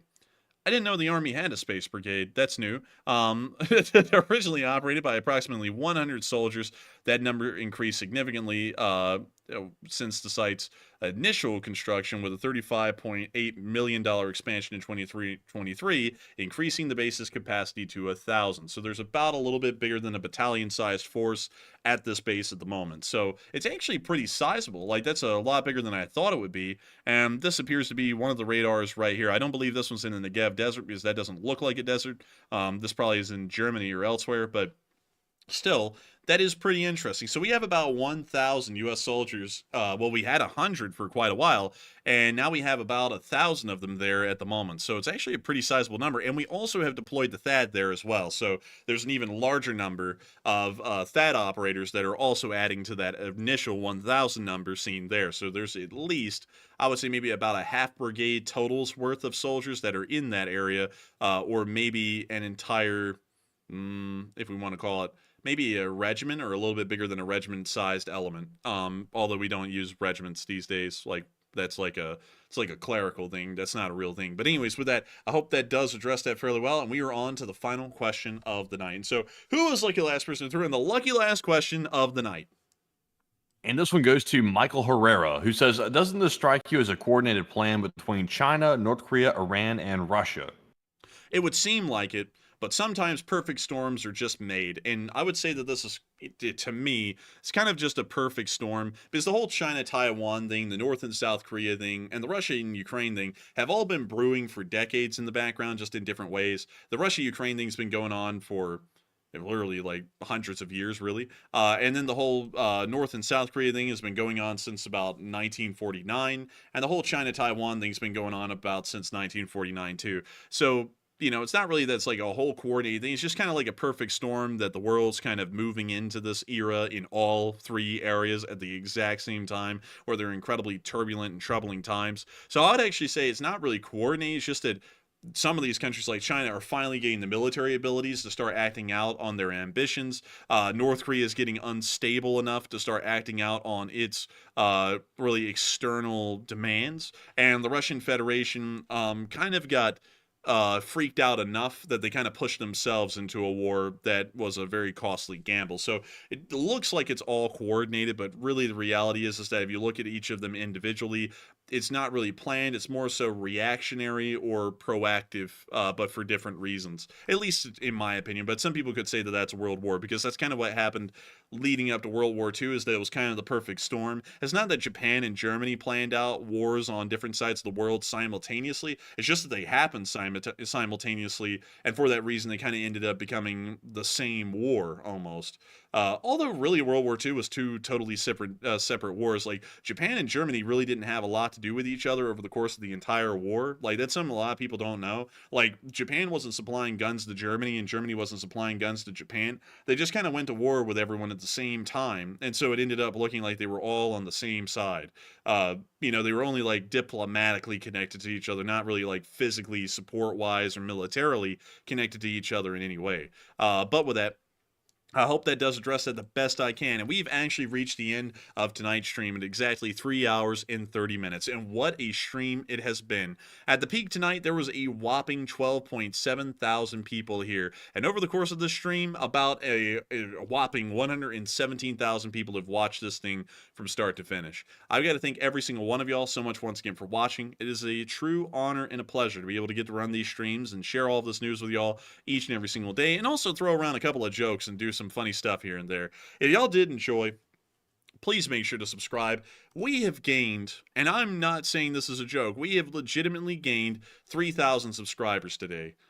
which is Damn. crazy. Like, that's absolutely crazy. We started today at exactly 284,858, and we are ending out the day at 287,835. So literally 3,000 new subscribers have joined the stream. It's just short a little bit, but we're rounding it up. But if y'all did enjoy, please make sure to subscribe, because you could end up being the 3,000th subscriber of just this day alone. And also, make sure to hit the like button on the stream. We love to see people liking the stream. And make sure to comment on it after the stream's over in the comments section, because we also love to see y'all down there as well. But of course, I thank you all so much once again for watching, and I will see you all tomorrow at 10 p.m. Eastern Time to cover the next 24 hours of the news of the war in Ukraine. And Matthew will probably see y'all tomorrow for the short war summary as well. And so with that, good night, good luck, take care, stay safe, Slava Ukraini, and long live the Lee Spring Army. The Lee Spring Army will never die. And big thanks once again, folks, for another great stream tonight. Of course, it was another good one with a ton of news to cover tonight, and I'm sure tomorrow will be probably no different, and there will almost probably definitely being a short war summary coming out tomorrow because of the big news coming out. But with that, thank you all once again. Slava Ukraine, Heroem Slava, get some rest, and good night.